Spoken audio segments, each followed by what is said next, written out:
This is Pirate Radio, WGHB Farmville, 1250 and 92.7 FM Greenville, WDLX Washington, 930 and 104.1 FM Washington.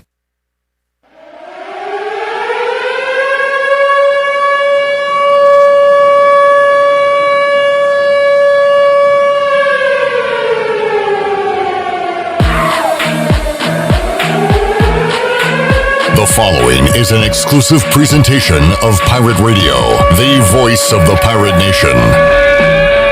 Welcome to Pirate Radio Live. You can paint this one purple. Now live from the Pirate Radio studios in the heart of the Pirate Nation, here is your host, Clip Brock.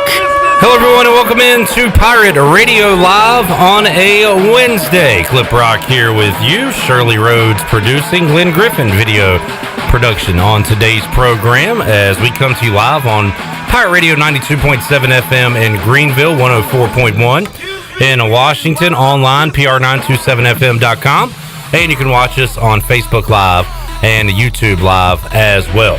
Coming up on today's show, later on in hour number one, we will talk NBA bubble, hockey, college football, everything in between. You got a major golf tournament coming up starting on Thursday that Harold Varner III will be involved in, so we'll talk about that too with Wager McGhee. He'll join us inside the Pirate Radio studios for an hour or so. Coming up at 4:30, we'll talk to the voice of the Cincinnati Bearcats and Cincinnati Bengals, Dan Horde.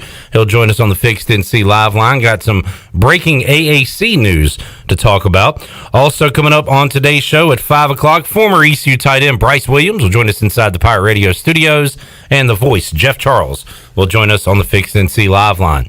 I tell you what, we can go and welcome on Brian North, WCTI 12, to kick us off here on a Wednesday. North, how you doing, man? I'm doing okay. You know, this going live with you stuff's weird. I can't blow off Shirley's phone calls anymore. I actually have to answer the phone. Well, we appreciate you doing that, Brian. We really do. If you could give me a moment, Brian, and listeners and viewers, we do need to start today's show by singing happy birthday to Glenn Griffin, our great video producer, celebrating a birthday today. So, Shirley, join in. Everybody at home, North, if you'd like to as well. Here we go. Happy birthday to you. Happy birthday to you. Happy birthday, dear big dog. Happy birthday to you.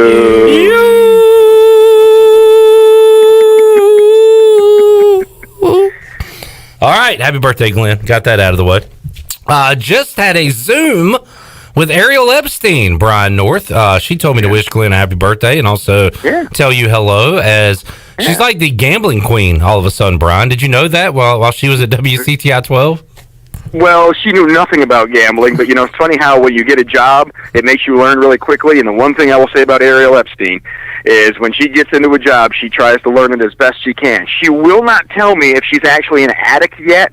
She won't tell me how much money she's actually putting on the line or if she's just doing it for fun. But, yes, and that the reason I know she's doing well is she texted me yesterday to tell me she's only like 110 Twitter followers behind me, and she will catch me and let me know about it. Wow, okay. So Ariel gaining steam on Brian North, who is really, when I think social media, I think Brian North. That's right. I mean, that's all you, Brian. Wow. Are you upset about the TikTok ban, Brian? No, I haven't even done the TikTok yet, so I'm good with whatever. Ban it before I get involved, so I don't waste my time. Yeah, I'm with you on that one. All right, we got some news to discuss. Let's start with the AAC, which all these conferences are now putting together their plan for college football. Brian, as far as I understand, the AAC's plan is do whatever the hell you want to do. Like, you got your 8 conference games, and you can do 4 non-conference games. Okay, that's the regular schedule, right? That sounds like the AAC when a pandemic isn't going on. So, you know, that's about right. They did say that they will start I guess, September 19th conference action, and that really changes nothing at all when it comes to East Carolina. They also laid out a plan for other fall sports as well, which we may dive into on today's show, but really kind of focusing on the football aspect. Yeah. ECU has already dropped a couple games due to other conferences, Brian, with Norfolk State and with South Carolina, but they are still currently sitting at 10 games, and it sounds like, and I haven't heard an official quote statement on this, but it almost sounds like John Gilbert is fine with the 10 for right now. Is that what you're getting as well? More than likely, if you can't get people to come to you, and if you have people come play home games, you're going to have to give them some guaranteed money. If you're not going to be able to get many fans in the stands, that's a waste of money. So I think numbers-wise, and this is, it probably happens most places, but it's a little sadder to say that at ECU, money is really driving the bus on a lot of decisions right now, because you don't want to go much more in the hole. You're probably going to go in the hole anyways with the pandemic and dealing with these things, so you have to make smart financial decisions, and if that means less games, I don't have a problem with that for the simple reasons of when dealing with the pandemic, there's going to be setbacks, and you need, I think, more bye weeks in there to make scheduling changes and even for yourselves to reset a little bit. So I have no problem with a 10-game season. At this point, I'd be happy with an 8-game season. I'm with you, man. As long as we get some games in there. And, look, when Rutgers won the national championship in 1918, they play 7 games? So they set the precedent. It can be done, and I find that ironic because Rutgers has had to shut down because of, 35 positive tests they've had there recently. So all coming full circle to the Spanish flu. I like how you just threw out that stat like everybody knows this, but I'm just going to say, you just dropped it and ran. What was that stat? Rutgers won by going 7-0 one year? Something like that. I believe they played 7 games in 1918, and they won the national championship, or were recognized as the national champion by somebody back in 1918. By those same people that had UCF winning a couple years ago, I believe. Everybody's a champion. Brian North joining us. Brian, one more question on the scheduling and the 10 games, or if you go more.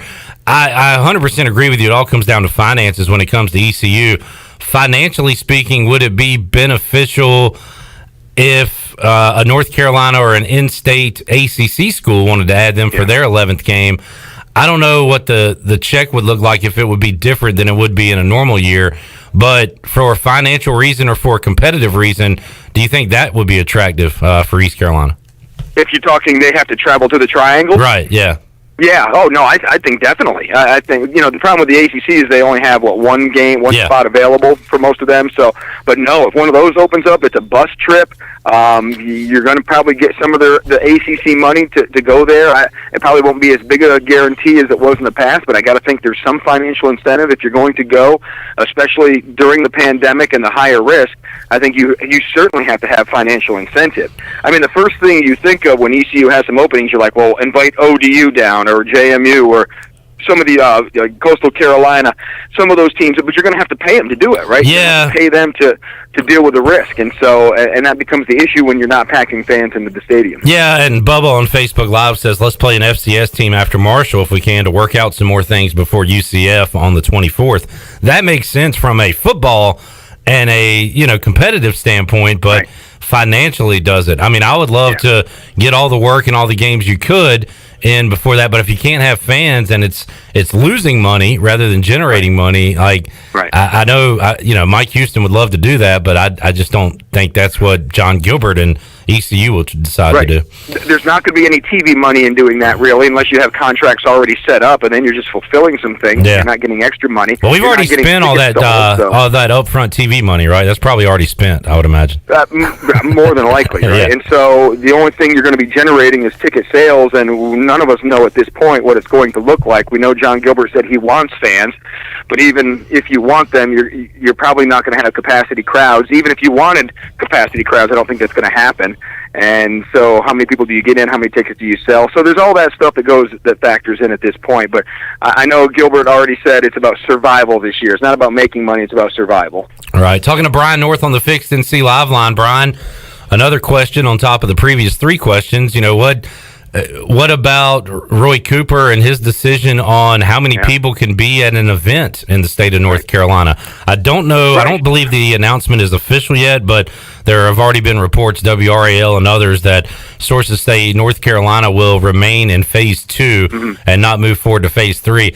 Now, that's not good for college football, but, I think about it. NASCAR held an event in Charlotte and had a lot of people there. Now, they didn't have fans, but could you see college football on some sort of exempt list when it comes to Phase 2, if, Brian, that we're still in Phase 2 once August 29th rolls around when ECU is scheduled to play Marshall? Yeah, first of all, the governor has his official press conference at 4 o'clock today where he will make that announcement. Okay. The numbers tell you that he'll probably stay with Phase 2, but there are exceptions, and we've seen this. I think a lot of people call it hypocrisy. I try not to use such horrible words, but there's been exceptions to every rule, right? So you have some things are allowed to open, some aren't, but those who are allowed to open usually have to come up with some plan. So college football or teams can come up with a plan that says, okay, this is how we're going to keep people separate, limit any kind of exposure, all those things. And if they come up with a plan that the state deems acceptable, then they could grant college football teams an exception. But you're going to have to come up with a detailed plan. They offer that to the Republican National Convention, but then the GOP would just come back with a basic plan that says we want people in, and it wasn't detailed. So if you want to play the political game, you just have to have detailed plans that on paper looks really good, and maybe slide them a 20 underneath or something. I don't know how those politics work, but you just have to have a good detailed plan, and I think they would consider it. Troy D, at the end of Monday's show, I guess somebody sent him a message that said Cooper is a Tar Heel. So does he know that they have Sam Howell and they're supposed to be good this year? Because hopefully, if he knows that, he's going to want them on the field. That would also tell me that there will be some sort of college basketball this year, right? I mean, there's no way if he's in office, he's not going to allow the Tar Heels to get on the court in the Dean Dome. Well, I think you're going to. It all depends on the rush to get vaccines done, and for some reason, there's this belief when vaccines are made and started to be implemented, we're all safe again. So when your vaccines come out and people are not as afraid to go about their lives, I can see a scenario where college basketball is pushed back a little bit. But I believe there'll be a season, especially if a vaccine comes out and becomes the pacifier for a lot of people to get on with their lives and move about and not worry about catching things again. Brian, when it comes to high school sports, I've heard, and I don't know if this is out there anywhere or if it's just the talk behind the scenes, that I think on the 17th of August, perhaps, they're going to make a decision on if games can go on in September. And if not, they'll kick that down the can a little more. And if they can't, they are really going to look into doing some sort of spring football in high school. Have you heard anything about that? Yeah, I haven't heard about when the decision will be made, but I'm sure it's coming soon. North Carolina always tends to lag behind other states around it because basically I feel like they want to cheat off their test. They want to see the reaction. They want to see if it's a good plan so they don't have to come up with their own. Yeah. So Virginia has already decided it's going to try and squeeze in a football season between a shortened basketball season and baseball. Mm-hmm. And my only problem with that is what happens if basketball gets delayed. That's going to be a problem as we do kick the can down the road. There's no guarantee this vaccine's going to work or be ready in time or be implemented to everybody. But I can see a situation where North Carolina does that. I don't think there's enough schools that are open and ready to go where you're going to be able to have a football season. And even if you don't have state playoffs, which is, again, a big moneymaker for the NCHSAA, and I think they'll find some way to try and get in some state playoffs somewhere. Even if you don't have the state playoffs, you're going to have a real limited schedule for high school, and so do you tell your seniors. You get to play like a 4 or 5 game season in the fall, or you get to play like an 8 or 9 game season with playoffs in the spring, and I think most people are going to probably choose the spring. So it's the kicking the can down the road theory we've talked about before. You know, they tried to kick the can down the road to the fall, and that hasn't worked so far. So and now if we stay in phase 2, no mass gatherings, so that'll take out any chance of fans going to any high school events. I did talk to a private school coach the other day, and they said they're going full steam ahead with their high school sports season. So it may not be football, but it's going to be other sports because they have smaller classrooms. They can trace their kids better, and they think they can control it better. So that's certainly a story we'll keep an eye on when they open up August 17th and start playing games. I believe he said August 24th. Wow. All right. Something for you to talk about on local sports. I talked to Brian Bailey and Billy Weaver, your talking head buddies here in the area, and they are both big Hurricanes fans right now, Brian, because it says it gives them great content. I assume you agree with that, right? You want to see them keep winning. Do I agree that they're big Hurricanes fans? Or just because they have some content? Yeah. Yeah.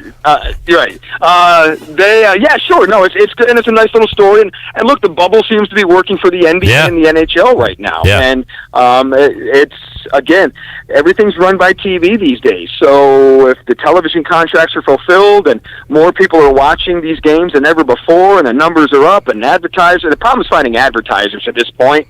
So you have to have that commercial time. You have to have somebody buying it. And so with the economy in the state it's in, I'm curious if they are selling the ad time. But no, TV money is good. Those are going to play. And so, yes, it gives us – look, it's been almost normal with baseball, NBA and NHL and NASCAR and golf highlights. So we've actually been having full sportscasts around storms. And so it's nice to have that, but we still have to talk about the stuff that's really pertinent to our viewers. And we can't ignore it forever. But right now – the bubble concept in NASCAR and PGA, social distancing, does seem to be working. Yeah, it does. Brian, I meant to lead the show with this, but Glenn's birthday got in the way. Thanks, Glenn. Great job by you once again. You're sportsman, you're newsman, and you're also weather updater. But great job by you and then the folks at CTI and all the local stations of keeping everybody up to date on what was happening on, Tuesday night or Monday night? I guess Monday night into the mornings. Yeah, so once again, kudos to you. And because, look, man, those things, for me, and I know a lot of people, a lot of anxiety there. I'm worried about my wife and child and their safety and everything. But if the scariest part is the unknown, but if you got somebody up there updating and giving constant updates, and I even saw it, via social media, saw you at the news desk and radars and everything. It certainly helps out. I believe that. I'm a huge believer in that sort of stuff. So sometimes in the TV industry, we're kind of the man behind the curtain. We don't understand our consumers, our viewers a whole lot, and sometimes we're sitting there going, we don't have new content. We need to just go back to a show. And I keep telling people, think about yourself at home with this storm. And yes, you can watch the Weather Channel all you want, but they don't know the difference between the local trends and the area towns. And people are just looking for that comfort. They hear a big gust of wind or hear something hit their house or hear a bang. They want to see what's happening on the radar. They want to hear what's happening with reporters around you. And so you said it perfectly. We're kind of there as a security blanket to let people know.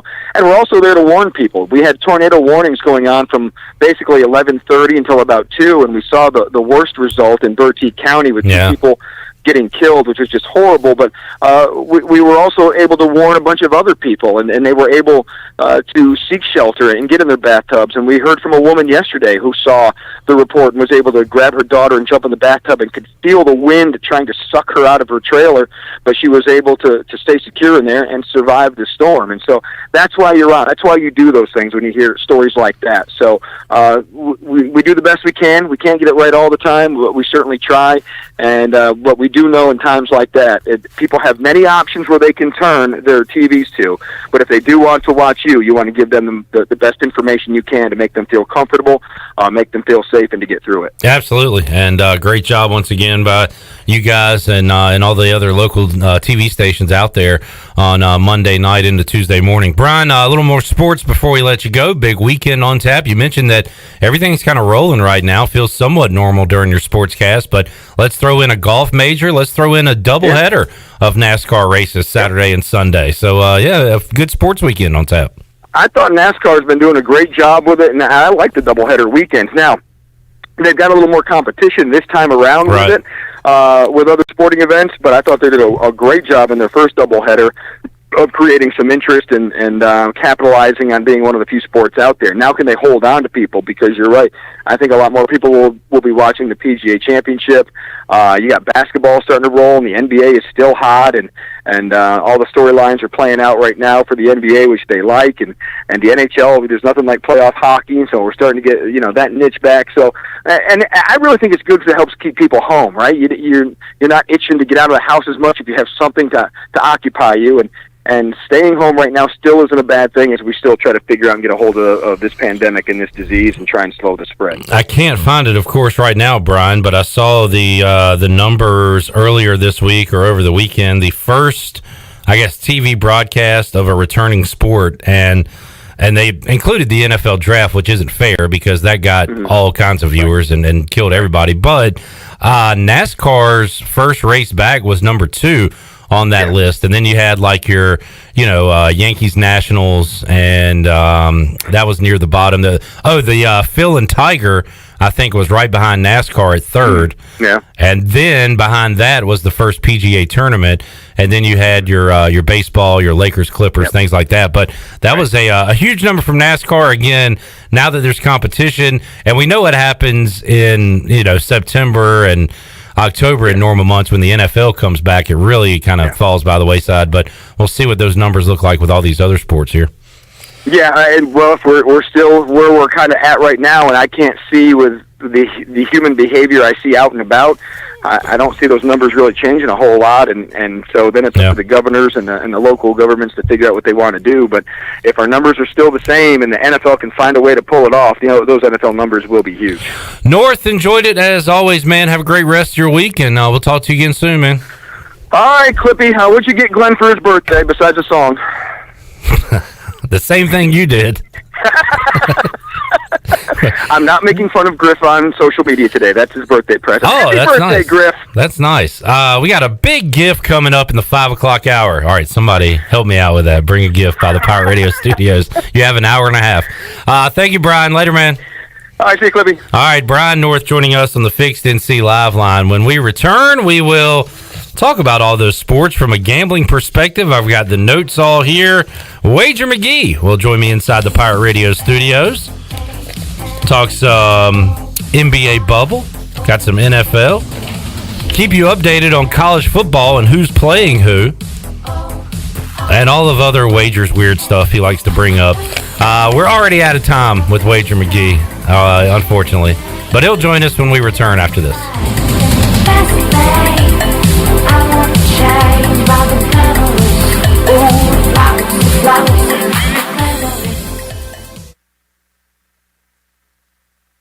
Every day, come and enjoy favorites like shrimp tacos, steak and chicken fajitas, burritos, enchiladas, ACP, and more.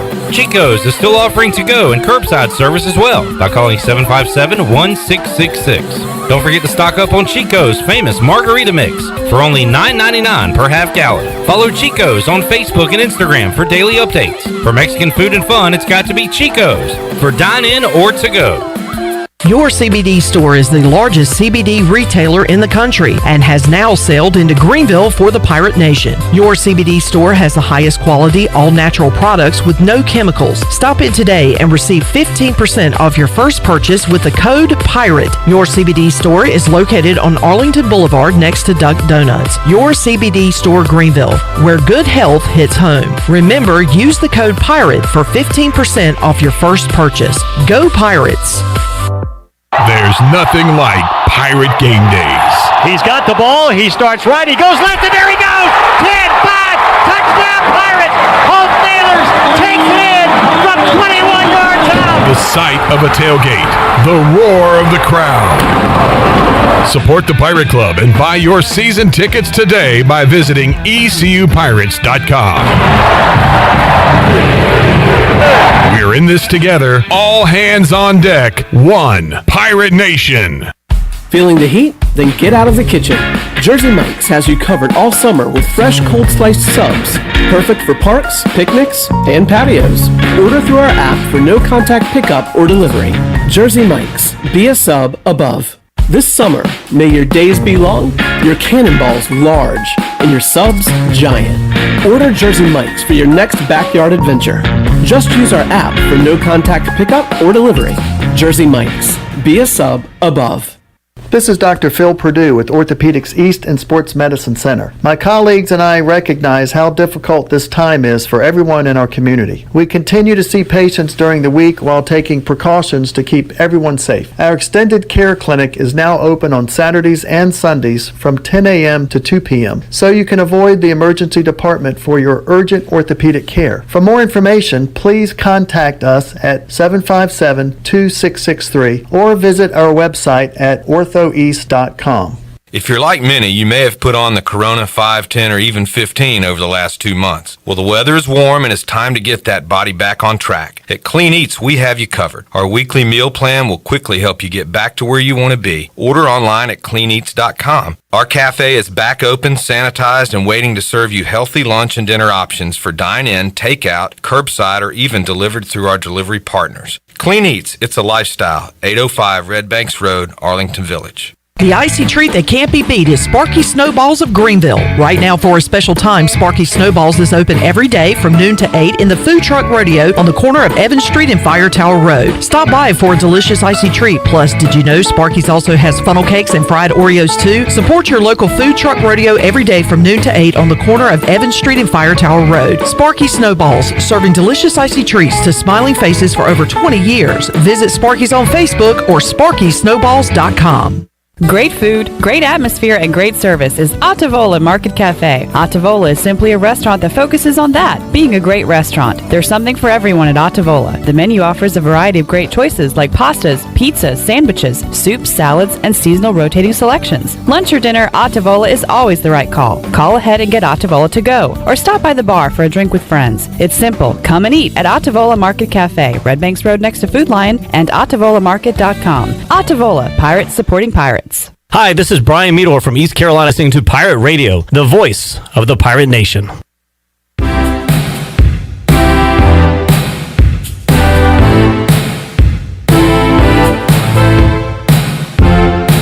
You're listening to Hour 1 of Pirate Radio Live. Now, back to the show. Welcome back to the show. Hey, the best investment you can make is in yourself. Get educated and make prudent decisions about your financial future. Contact David Dahm at Carolina Wealth Management today at 439-1344 for a free consultation.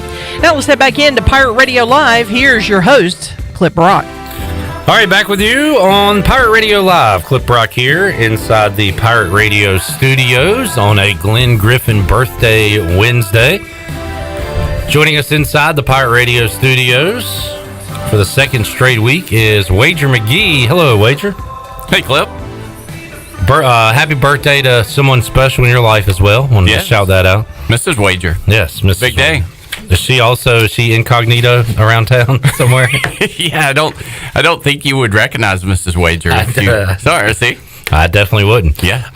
So we've as folks can see, you got a little hot last week in your hoodie and mask, and you were kind of sweating during every break. So this week we just have your back to the camera. I think it's a good look.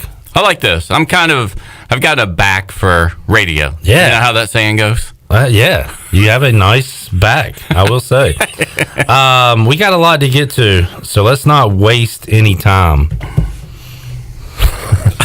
I'm good with whatever you want to. I don't know where to begin. Right now, just talk about whatever you want to talk about. The Grizzlies have a first-half lead over the Jazz.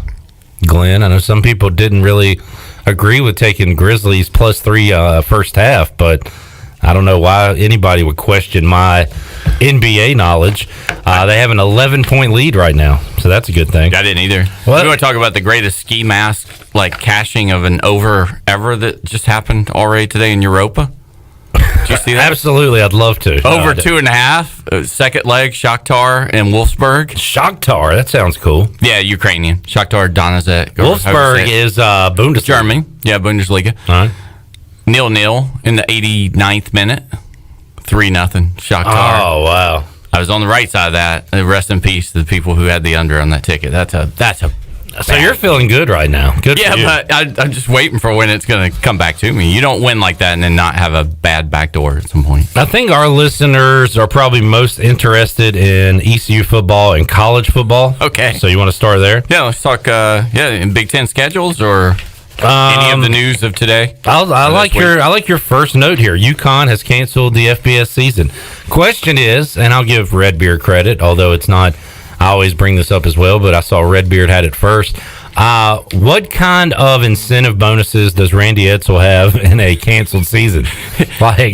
Clearly, it's a bonus of healthy players, because his quote today was about, I would have done this whether I was in Power 5 or Group of 5.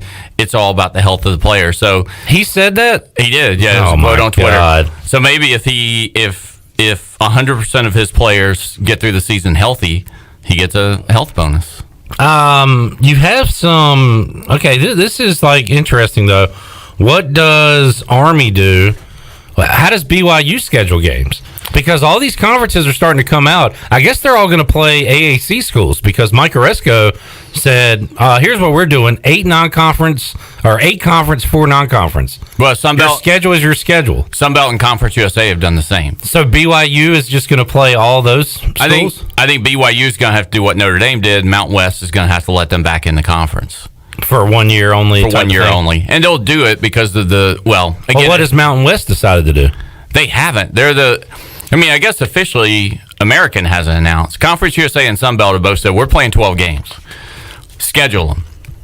Conference USA even said, if you can't find non-conference, play another conference opponent as a non-conference game. So you're playing 8 conference, and you may play UAB as a non-conference game. Sometimes I miss Conference USA. But they did that last year, though. Somebody played a home and home. It was UAB, and somebody played 2 regular season games against each other anyway. One was conference and one was non-conference. They also play their basketball tournament in a giant warehouse where they have 2 games going at the same time.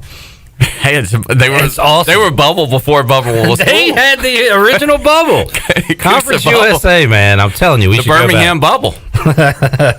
All right, so UConn, no football. We'll see. But I think that's an easy decision for UConn, right? Who are they going to play non-conference? Nobody that is giving them money to come play them this year, for them to go and lose to, is playing a non-conference game. So I think if you're them, you cancel it instead of playing Robert Morris and all these other punts, which I saw Hawaii added. Mm-hmm. People should be fighting to add a Hawaii non-conference. Really. They play 14 or 15 games anyway every year. Why not play 17 that's the thing. this year? If you play them on the road, you get to add a 13th game. So I guess some of these teams might get to add 13th. But all right, so Big Ten, they have released their schedule as they were working on it, and they expected to have something pretty soon. This is the first schedules that have been released officially, the Big Ten schedule. They didn't do much. The 10th game they added, they took care of Ohio State and Wisconsin with the easiest games they could possibly add on the other side of that, the 2 preseason favorites. Wisconsin got Rutgers added to their schedule. Ohio State got Purdue added. So, nobody finishes up except for Purdue and Indiana. It's the only traditional last weekend matchup. The opening weekend's kind of okay, I guess. I think that's the key to this, too. The SEC and Pac-12 aren't going to start until late September. SEC, I know for sure. Am I right about that with Pac-12? Pac-12, yeah, as already said. The last weekend? The third weekend in September, yeah. The key date here, Big Ten starting early. They will start, and I was going to say week 1, but even Thursday, prior to week 1, the 3rd of September, you have it highlighted here, Ohio State at Illinois. It's a good game, right? Yeah, and then Wisconsin the next night. So their 2 preseason division champs are going to kick off their opening weekend. And they said their reasoning for that, which makes sense, is that there are 2 off weeks, and then there's another week. There's a 2-week gap. So you have somebody that tests positive last week.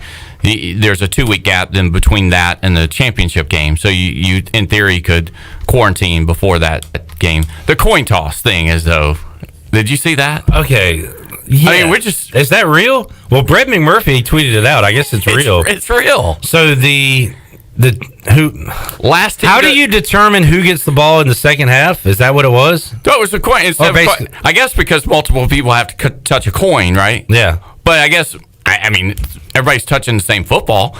But they said that the team that has quarantined the longest, the last quarantine, in theory, then I guess they would have most recently missed some practice dates. So you have the advantage of saying whether you want to you want to like receive at the start of the first half, or you want to defer to the second half for the last team that had quarantine? And I guess if what do you? Okay, this is all so stupid. But what do you mean the last team that quarantined? Purdue's playing Indiana, right? All right. Indiana had a kid that got quarantined on Thursday, I guess, and all of a sudden Purdue tops that, and the kid gets quarantined on Friday. Purdue wins the coin toss. Why? I don't know. It's the rule they're going with. This is like the NFL with their no jersey exchange after a game, after you've been sweating and spitting on a guy for 60 minutes. Starting extra innings with the guy on second base is not. The Big Ten was like, I see that. I'll top you. We'll go with quarantine coin toss. It's the stupidest thing ever. I don't understand. I guess it keeps a group of people from huddling around together at midfield for a brief second to toss a coin. But again, you're going to do that on every single play. All you got to do is go to each sideline. Like, who decides? The home team decides heads or tails, right? Yeah, I think, the visiting team. No, the visiting team. I'm sorry. I got that wrong. So the referee's at the 50, walks to the away team sideline. You want heads or tails? Heads or tails? He could do it right there. He could. But if you want to make a big deal out of it, he walks back to midfield, flips the coin, tells them what it is, then they decide. Like, I don't know. How about email me a number 1 to 10 on Thursday? Here, I'll slide into my DMs. Like, I mean, we're not. Is people are like, well, you can't mess with the coin toss. That's tradition. Well, now we're deciding on who has the last player in quarantine. So it's not a coin toss. I don't. I know. Hey, the Big Ten are leaders and legends, right? That was their. They changed that. I know. Can we talk about the 5 bits of broken chair trophy? Sure. So you set it up. One of my favorite weeks of trivia is rivalry week, and I talk about all these rivalries and the names and everything. So you've got now I don't know this one about the pig trophy. Floyd of Rosedale. Oh, I'm not familiar with that. I don't think Minnesota plays a football game if there's not a trophy. Floyd of Rosedale. The Floyd of Rosedales. Yeah. Okay. I know Paul Bunyan's axe. I know the little brown jug. But Wager, you said you have discovered. What are you, Christopher Columbus? Well, I was looking at schedules, and then I was seeing is it mean anything? Knowing that, I was like, is Minnesota and Indiana, do they have a trophy that they play for? Anything since that one got added? Mm-hmm. But and then what's it called? Well, this is Minnesota and Nebraska. Oh. Yeah. They had a bet on a game. $5 bits of broken chair trophy. Yeah, you bet on a game, and I guess the gopher said he'd give him $5, and Foplini said, well, if you win, I'll smash a chair over your back and give you the pieces to that. And then there was a crowdsourcing thing for people who don't know, and there's now the athletic department doesn't recognize it. It's like the Stanford Tree and Band. They're not officially recognized by the university, so they can't wear logos, but this thing gets presented at the end of each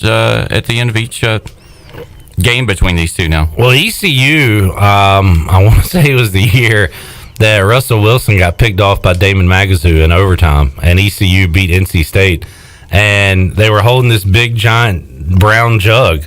And, like, there's some tradition, rivalry, where you win the brown jug if you win the, what's it called? The barrel. The ECU NC State game. And, like, nobody knows where that is now. I don't think it's a real thing. I don't know who came up with it, when it started.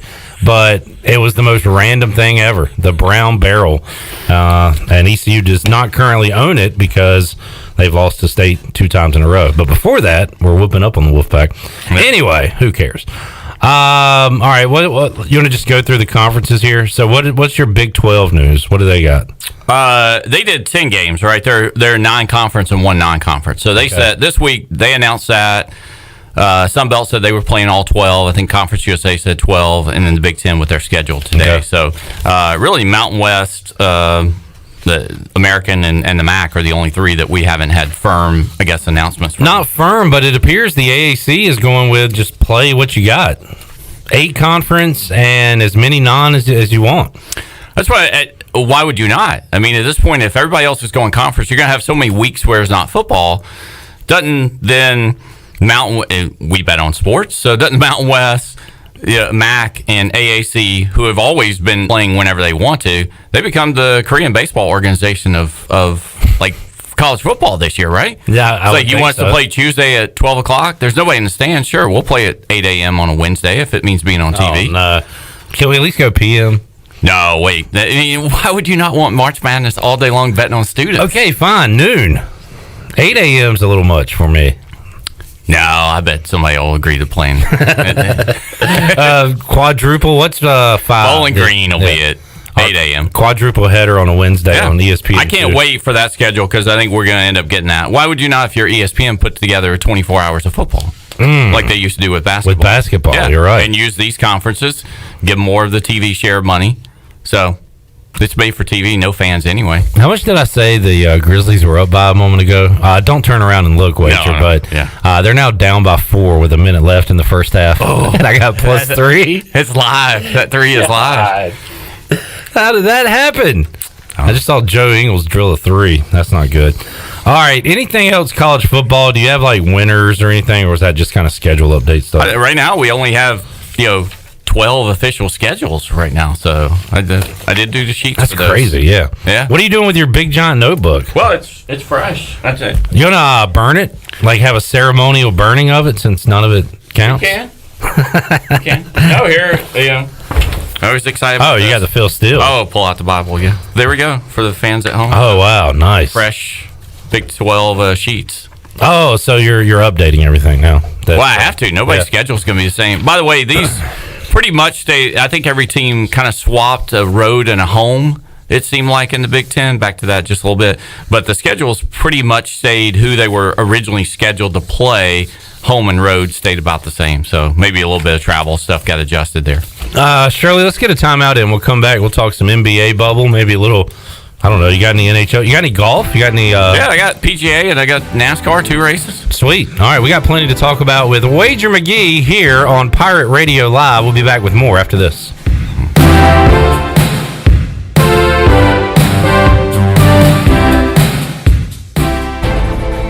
East Carolina's football team is working its way back to campus, and the Pirates are preparing for their scheduled August 29th season opener against Marshall. We've got you covered on hoistthecolors.net with the latest team scoop and daily information as the football team draws closer to its first game. We've also got the latest on the Pirates' top recruiting targets for the 2021 class. New members can sign up now and get their first month of VIP coverage for a single $1. Hoistthecolors.net, the most reliable reporting on ECU athletics.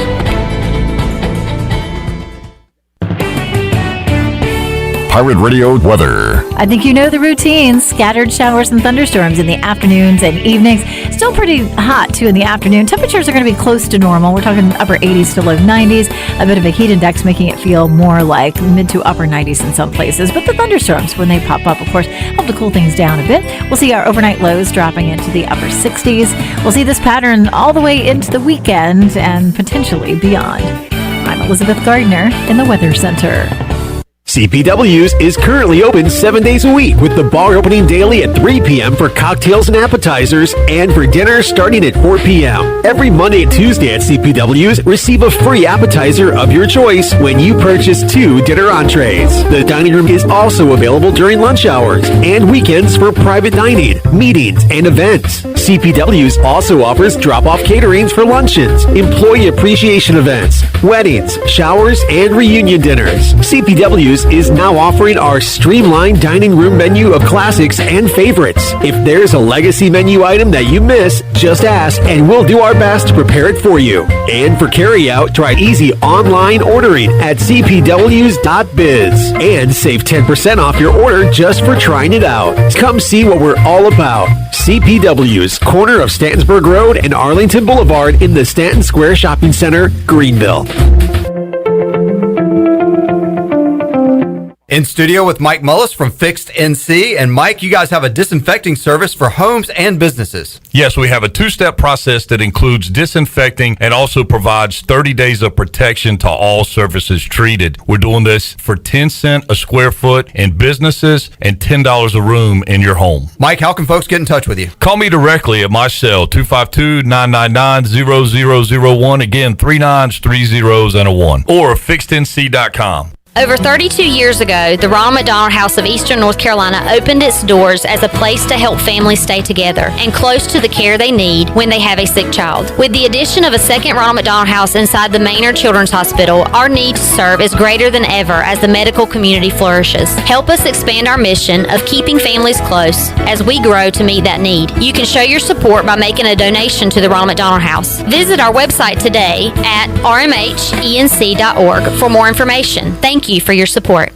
Warren's Hot Dog Pizza, homemade lemonade. Hey, Pirate Nation, Warren's Hot Dogs 2 locations are open for business in Greenville and Chocowinity. Both locations have drive-through windows, so stop by today for hot dogs, pizzas, subs, apple and peach turnovers, homemade lemonade, and breakfast in Chocowinity, featuring homemade cheese, ham, and chicken biscuits, plus sausage dogs and more. Warren's in Greenville, across from Ron Ayers Motorsports, and in Chocowinity, next to the fire department. Warren's Hot Dogs. Want some? Get some. The Frells family lives on a lush piece of land called Greener Pasture, and they work on it behind the wheel of a John Deere 1 Series tractor. With its durable construction and features that hook up to dozens of attachments with ease, no job is too tough. The Frells family runs with us, because this is more than just land, it's home. Nothing runs like a Deere. Search John Deere 1 Series for more. Get quality at every turn with Quality Equipment, your local John Deere dealer, with 27 locations in North Carolina and southeastern Virginia. Find out more at QualityEquip.com. This is Stephen Igo, and you're listening to Pirate Radio, the voice of the Pirate Nation.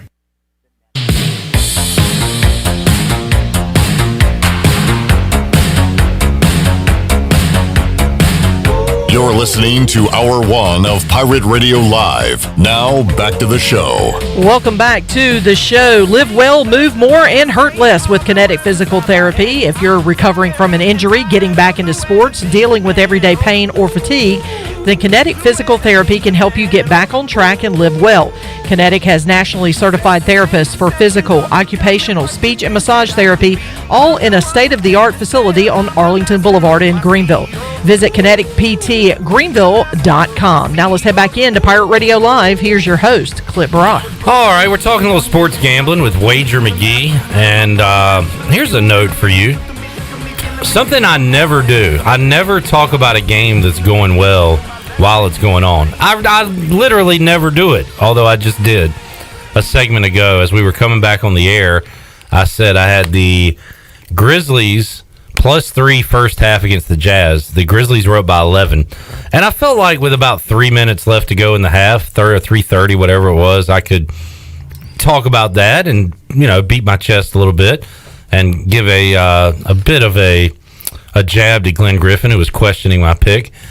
Said that there was a 20-point swing, something like that, in the game. The Jazz are up 11 at halftime. It worked out. For who? For me. For you? You look at the notes. Yeah, I'm on the.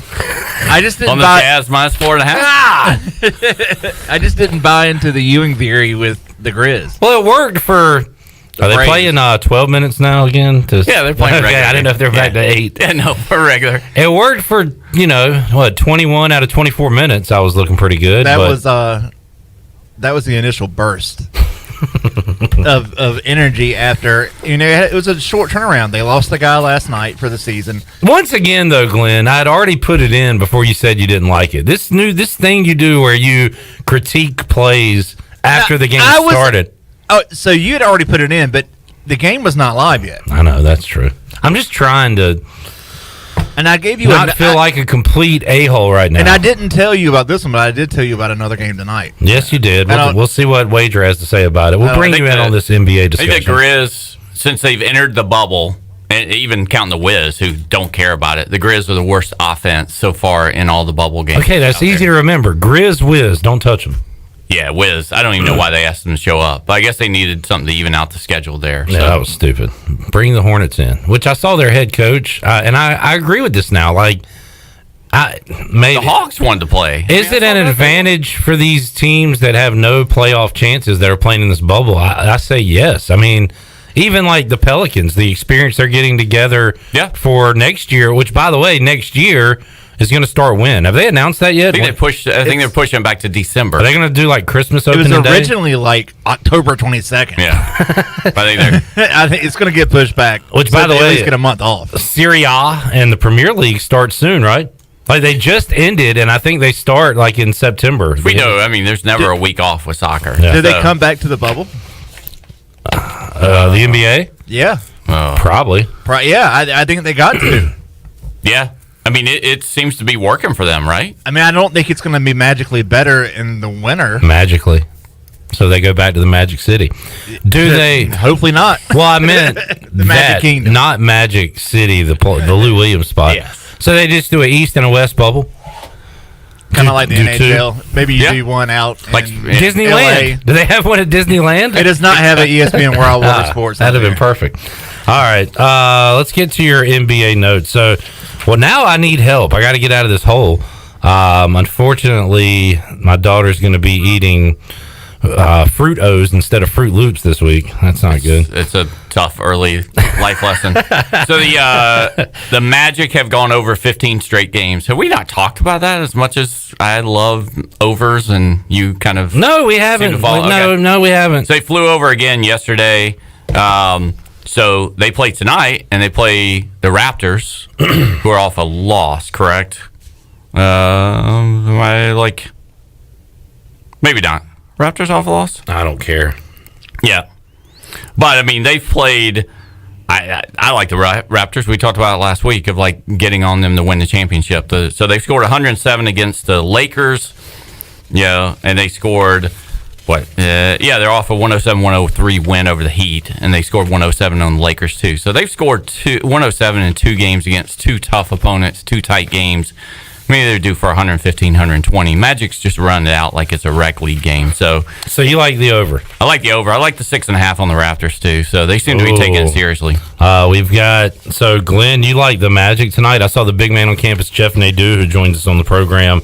But his number was like 8 or 7, and I think I saw it at 7.5 or 7. What do you got? Gotta get down early. 6.5, 225.5. But he likes the other side. He likes the Magic, and so does Glenn. Yeah, I like the Magic and I like the over. I love the over, but I'm gonna play on some Raptors as well because to get over the Raptors are gonna have to be 115, 120. I've already done team totals on the Raptors and the Celtics, and team total parlays and over game parlays on those two. I think the Raptors have played 2 close games against 2 good teams. Yeah, Lakers and Heat. And I think that this is a fall down game for them. It's a fallback game.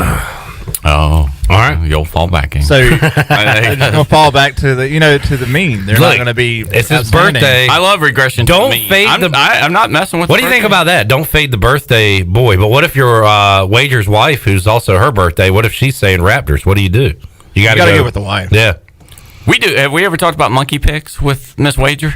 Yeah. What is that again? I just throw out names, or I throw 2 cards down, and she just like that monkey that used to pick things, just point to it. Yeah, I don't know if that you should compare your wife to that, but that's actually, you, not me. but that's what it is. This monkey, Okay. it's just like in honor of whatever that monkey was Or that made picks that the way. goldfish. Yeah, I mean we've seen it everywhere. The crab. No, the Magic gave. I wouldn't call her that. No. She's more of a lobster. She's upper class. 120. The Magic gave up 120 against the Pacers last night, so they're also on back-to-back. The Pacers' offense is not very good, so they got 120. Magic, I'm telling you. All right, TJ Warren's cooking. We love the over. We love the over. I think they're just going to run around. We're trying to find the other last game that the Magic had in the bubble. So, quick Facebook Live update. We got some happy birthday wishes. 132, 116 against the Kings was the other Magic bubble game. All right. Well, we like fun. it. Over. Just pound the over. All right. Doc says happy birthday, Josh. Bubba, wishing you happy birthday. Like it. Terrence Copper in the Facebook chat. What's up, T Cop? Miss you, buddy. Mike says, who will be the first wide receiver to start fake coughing to create space from the defensive back? Should we put some odds on that? Like, Ocho Cinco is not in the league anymore. He would probably do. Antonio Brown, it seems like an antic he would do. I don't know. Yeah, but he's not either. So who's... OBJ? Yeah, but... Well, and I saw a quote from him where he said that something about not playing, but apparently that was... from like 2 or 3 weeks ago. That's all he said. That he was misquoted. That's one of my favorite things to do. When I sit here and talk for 3 hours, can I use that I was misquoted if I say something incorrectly? All right, what else tonight? Let's see. What jumped out to me? Celtics minus 8.5 against the Nets. The Nets just had the biggest upset since when in the NBA? Ever, I think they were saying. Is it ever? Yeah. I was thinking it might be ever. There was a stat, I think I saw yesterday, somebody in Vegas posted that 68 games or whatever since lines, there's been a team of 19 points or more favored, and they'd never lost a single game straight up until yesterday. There you go. Coming off that, the Celtics coming off a loss. Tough game. Yeah.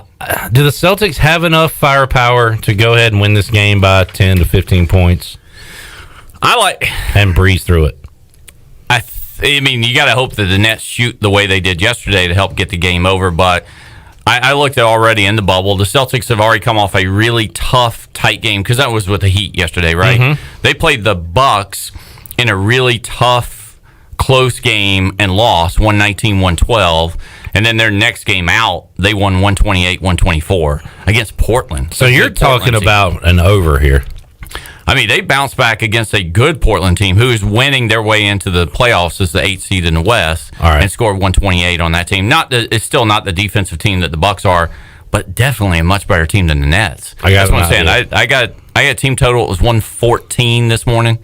That's what we're going to do. We're going to split the difference here. We're going to make everybody happy and go Celtics team total. Oh, God, it's at 116.5. You got to get in early. Nets have given up in the bubble.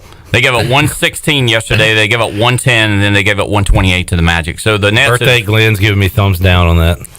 On the team total for the Celtics? It's too high. Nets are allowing 118 points in the bubble. Oh. And they're going to be so flat. I'm back. Just do side then. I'm back. So what, do you not like Celtics minus 8.5 either, Glenn? No. Like, that's the one game on the schedule I just don't like. Oh, boy. At all. I think it's the toughest one on the schedule to pick. I think the Celtics are trash. Ooh. That's kind of a hot take. I don't think they're good. I think they could lose in the first round.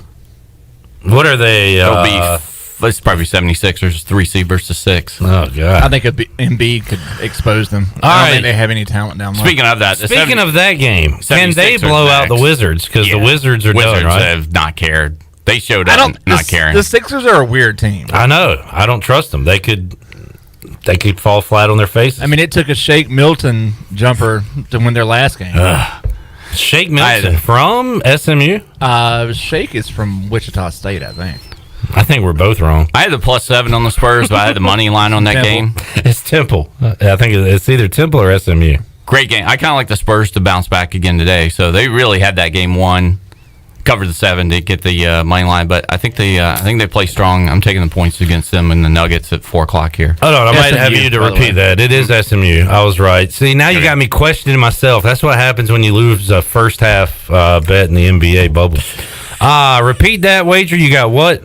I like the Spurs. I think the 76ers will be they're a head case, but so you like the Sixers and you like the Spurs, you said? Yeah, I love the Spurs, yeah. Ooh. The Spurs can win that straight up against the Nuggets. Spurs are doing some weird things with their lineup. They're throwing out like 3 guards and DeMar DeRozan at the 4 and Rudy Gay at center. Are we done with the Nuggets then, Glenn?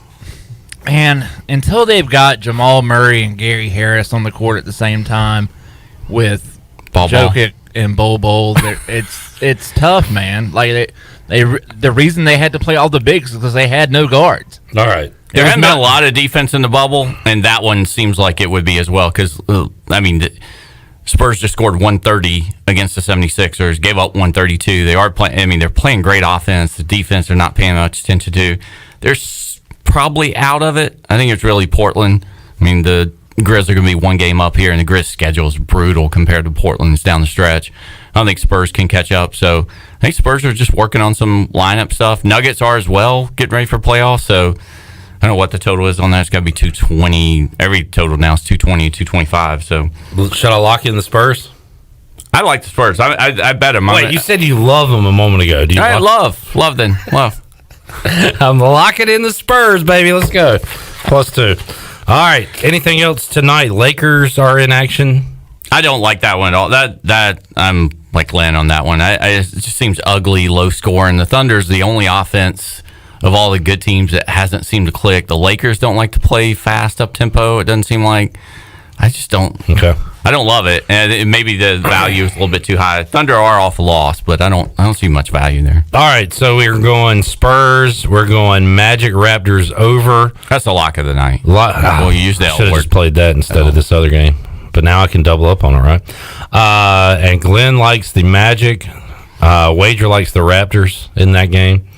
And then once I win that over, I'll probably take Boston too in the late night game. Team total. Or team total. Team total. Early, first quarter team total. Just ride the. It's like a quarantine coin toss. Just like throw it out there quick and see how things go. All right, Shirley, let's take a timeout. We'll come back. We'll have more with Wager McGhee as we will talk a little NASCAR, a little PGA Championship as well when we return after this.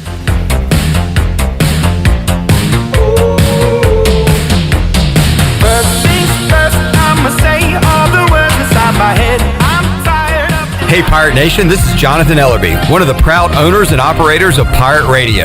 As we launch into our 18th year in business, we have a lot of exciting new news to share with you. Our afternoon drive time show, Pirate Radio Live, has a new look and is now streaming every day from our brand new digital studio from 3 p.m. to 6 p.m. on YouTube and Facebook Live, on our website, pr927fm.com, and in your car on 92.7 FM in Greenville and 104.1 in Washington. The new and improved PRL is hosted by Clip Brock and Shirley Rhodes and will feature the latest breaking news, top-notch guests, and all your favorite Pirate Radio personalities like The Voice, Jeff Charles, Brian Bailey, Stephen Igo, Billy Weaver, Brian North, Tony Collins, Bryce Williams, Ronnie Woodward, Morgan Ehlers, Mike Mullis, plus Troy D and myself. Give us a follow on social media at PR927FM for programming updates, guest alerts, and breaking news. Thank you for your loyalty and support, and I hope you enjoy the new and improved Pirate Radio, the voice of the Pirate Nation. This is Martin Truex Jr., and as a NASCAR Cup Series champion, I love one-stop shopping. When I need fresh tires or fuel during a race, my pit crew takes care of everything. Off the track, I have an Auto Owners independent agent. They handle all my insurance in one place: car, home, life, and business. Get your own pit crew and find a local agency with Auto Owners Insurance. This is Norm Bryant with Town Insurance in Greenville. Call me today at 756-8300. Go Pirates. Here today with PD, also known as Brian Meyerhofer to his friends and family, YF3. Waking up this early in the morning isn't easy, but when you're coming to meet a group of guys that you have so much respect for, it makes it a little bit easier to not hit snooze on that alarm clock. I was looking for some way to sort of diversify my workout portfolio, and this is a great opportunity to not only do something different every day, but to meet a bunch of great guys in the community. And you want to perform at your best every day, but even when you're not, this group of guys is going to be here to help push you and help you reach your best every day. One letter, one number, F3. Learn more today at f3enc.com. Hey Pirate Nation, this is Tom Brown from Brown & Wood Cadillac. We've been serving the Pirate Nation in eastern North Carolina for 83 years. We have 4 brands, 3 generations, 2 showrooms, and 1 goal to make sure you leave a happy customer. This month at Brown & Wood, get the all-new 2020 Cadillac Escalade and save over $15,000. Brown & Wood is your home of the lifetime warranty. We're located on Greenville Boulevard next to the Convention Center, or shop us online at brownandwoodauto.com. Ahoy, mateys! To keep those cars clean, you need the Pirates Cove Fast Pass. The new Pirates Cove Car Wash on 10th Street is now open. The 10th Street location is offering Fast Passes for $9.99 for new Fast Pass customers. These Fast Passes will be good at all 3 Greenville locations. Visit us on Fire Tower Road, Memorial Drive, and now on East 10th Street. And coming soon, Haviland Express Lube and Pirates Cove Car Wash in New Bern. So we have you surrounded. Pirates Cove, the official car wash partner of ECU Athletics. How much does the word reliable mean? Sure, all businesses describe themselves as reliable, and we certainly wouldn't expect any business to be unreliable, but when you take a word like reliable and make it your way of life, the entire core of your business, it tends to mean a little more. And it's something you have to show people, not tell them. At Delcor, we show it by being there the same day you call. We show it by simply doing outstanding work with exceptional products, a family-oriented work ethic, and genuine caring for all of our neighbors throughout Eastern Eastern NC, because in a time of need, we know the first and the only thing you need is someone you can count on. That's why we only use equipment you can count on too, like a train comfort system. It's hard to stop a train. Delcor can have a new train comfort system installed in no time, or we can provide an AC tune-up to make sure your system is performing well. So will your system keep you cool all summer? Find out. Call us. We're Delcor, the service professionals. Reliable for over 4 decades. Visit DelcorInc.com today. This is Pirate Radio, WGHB Farmville, W224EI Greenville, WDLX Washington, and W281CH Washington. A club isn't the best place to find the lovers, so the bar is where I go. Me and my friends at the table doing shows. You're listening to Hour 2 of Pirate Radio Live. Now, back to the show. Welcome back to the show. Hey, back to school is here, and the Auto Store Group is committed to helping their customers drive the best quality pre-owned vehicles and committed to caring about the kids in our community.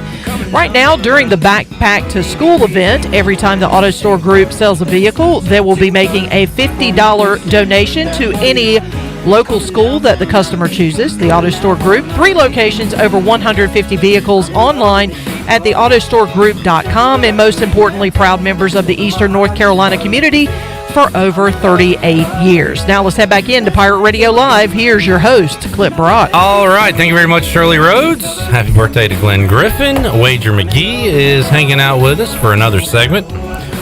Really, I just wish we could do the show watching games and Beavis and Butthead and betting on games and losing games, but I don't think the listeners would really enjoy that. Although there is something entertaining listening to a guy lose a bunch of games in a row. Yeah, it depends on, I guess. Or winning. Or winning, well, yeah. That would be fun, too. How about we win one here coming up soon with the Spurs? Wager, let's get to NASCAR. Now, so what were we talking on Sunday evening, I guess? And you were like, I missed it. Who won NASCAR? And I said, the 2. And you were like, oh, my pick last week. I don't know. You named like 8 drivers. Was that your official pick? All right, he's going back. Last week's notes, too. All right, what does your notes say from last week where you specifically picked the 2 of Brad Keselowski? Anyway, I will read one thing. Only 6 races left before we head to Darlington for week 1 of the playoffs. So does that count Saturday and Sunday? When you say there's 6 races left, so then there will be 4 after Sunday? That's what I think. I mean, Redbeard may know better than me. Either way, we're getting close to the playoffs. What did you find it? I'm looking right now. Yeah, okay. Let me know when you find it. I believe you, but again, you throw out so many numbers. Here we go. So let's assume there's a world where the 4 and the 11 don't win each week. I will then look at the 2 for some win props and matchups. Okay. I could also see the 19 finish third last week, second at Kentucky. So two top 3 races in the last 3. And I said bet on both of those for the Cup championships because they were both still at 11 and 12 to 1. I don't like the way, and I understand why you did it, that you raised your voice then. I would have done the same thing, but I don't like that you did that. I'm rarely right in arguments at home, so this is nice where I got proof. By the way, Truex finished what? Top 5, right? He was third. The third? I think he was third. All right, you said it. All right, let's go to Michigan. Saturday, Sunday. I put lots of notes in here, but Stuart Haas cars, which Harvick is part of. We go numbers or names? We go numbers. Okay. We gotta go names too for the listeners. So the 4, 10, 14, 41, Stuart Haas family, Harvick, Almirola, is that how you officially say the name? Boyer and Cole Custer, right? Is 41? Is that still part of that's Stuart Haas, right? I don't know. I think it is. Just say Kevin Harvick. Harvick's going to win one of these races. I think he bounces back. They're too dominant there. If you look at it, wherever, I don't know where notes are, but he won the August race last year, and then he finished second behind 14 in one race. That's an 18, 19. Yeah, he's dominant there, so he'll win one of them. Do we have? I'll check odds while you're talking here. Yeah, Firekeepers Casino 400. Mm-hmm. Back-to-back races with casino names. That's fun. I know. Harvick is plus 400. What I see right now. I would try to. I will adjust if he dominates the Saturday race, then I'm not going to bet him on Sunday. If he doesn't win on Saturday, then I'll bet him on Sunday. I like the 2 and the 19 again here. I mean, I'm not wrong at saying that. Why I get the little smirk there. No, I mean, you're right. I think Truex is in the shape that I thought Keselowski was in last week, where it was like he'd come so close and he seems like he was trending up. Now you got Truex in last 4 races. He's had 3 top 3 finishes. I just like him. If you look at the last year, he led the most laps in August, ended up finishing 3rd, and he was 4th, and he was 3rd in June. In 18, he was in that 78 car, whatever, mattress, warehouse, whatever. And he finished 14th, but he still led like 25 laps. He was up there a lot. I don't know what they had trouble last. But, and then again, he's been 2nd, 3rd, and 3rd in the last three races. I like him. But I think the 2 is kind of on to something, too. I mean, you look at both of them. The 4 and 11 were so dominant a little bit. I'm sure those are easy. I see a lot of people on the 10, again, trying to find a Stewart-Haas car with some value. But he just can't win. He's up there, and he's kind of consistently around there. But so that's Almirola. You could probably do a nice top 5 with him and get good plus money. I was looking top at the 3. Well, I was looking at the 41 for that. So the last 2 years, I was kind of surprised on that. Who was that, Boyer or no, Cole Custer, who's already in the playoffs. He's already in the playoffs. Great finish. So, I mean, that's impressive there. And if he's going to come in with a little bit of confidence with the car. So, that car has been driven the last 2 years. In 18, it was Kurt Busch. And it finished 6th and 3rd in the 2 races. 19, it was Daniel Suarez. And he finished 5th and 4th in those 2 races. So that car, if you want to believe in the team and the car, I wouldn't necessarily take Custer over Kurt Busch. I mean, Busch is a consistent, good driver wherever he's been. Daniel Suarez, though, I mean, that's about an even trade on drivers, right? So I'm going to look at some value on the 41. Okay. Because I think there is Stewart-Haas. It used to be Stewart-Haas. Maybe it's still Stewart. You got to do some research beforehand, but... Yeah, or you cannot and just bet it and hope for the best. So I like that. And, another long shot looking at props and top 5 finish, top 10 finish. The 3 and the 8 has run pretty well there the last couple years. And again, the 3's locked in. Austin Dillon's locked into the championship already. And the 8 was Daniel Hemrick, I think, last year that was driving it. And that's not this year. It's Tyler Reddick. So I think we step up in the driver quality there. So because it is a little bit of a speed course, I think those 2 guys, the Richard Childress cars, have a little bit more on those races where they're speed. So look for some value maybe with the 3 and 8. But 4 is going to dominate one of the races and is going to win. And the other one, I'm 19, but I'm going to do 19 and 2 props and some 48, 3, 8 dark horse prop top 10 finishes. But 2, 19, 4, and whichever one race we're still fading Kyle Busch. It's crazy. A segment not even talking about Kyle Busch or the 11. I'm leaving him completely out of it. So well, you're not going to get good. There is value. No, there's not any value. Oh yeah, there's none. I mean, you get more value with Truex again on the team and everything else. And he's running consistently. Also, you don't get a lot of value with a guy who hasn't won a race this year with Kyle Busch. His numbers are still high. In fact, I was just looking at his odds to win the championship. It's like betting on Tiger Woods this week. You should be getting a lot more than 25 to 1 for Tiger Woods. He should be 125 to 1, but the book's not going to do it, especially Kyle being from Vegas. Vegas books are never going to give too much value for Kyle because as soon as you do, then he's going to win, and you got a whole bunch of people, their friends and families and big fans, cashing 15, 21. Outside of Vegas, a lot of people don't like Busch, but in Vegas, people love him. I mean, he's a local kid, so you're never going to get a ton of value when the board opens for Kyle. All right, we got 10 or so minutes left. I'm interested in Champions League and Europa, but we're not going to talk about it today. MLS Cup to the semis tonight and tomorrow, by the way. I think Menu. Can we call Minnesota Menu? That's pretty good, Menu. Yeah. I'm done with that. LAFC burned me. The game they lost. I'm hoping for a Portland Menu final, so Menu's on fire. How many teams are left? 4. We're in the final 4. I haven't watched it since I got burned by LAFC, whenever that was last weekend. Yeah, last week. Philly Portland tonight should be kind of a fun game, I think. Timbers over 1.5 goals.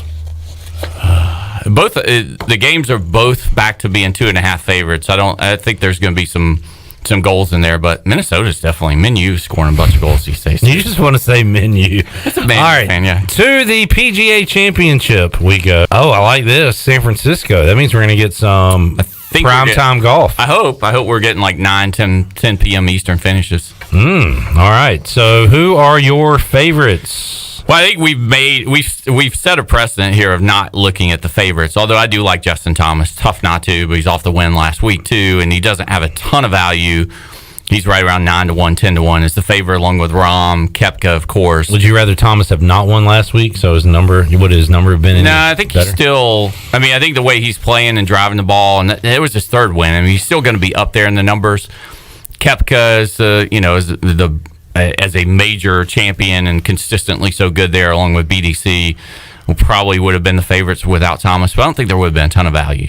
I know you love the no names, and they're not no names anymore because we talk about them all the time. I love Daniel Berger, Webb Simpson, Matthew Fitzpatrick, and Tyrell Hatton.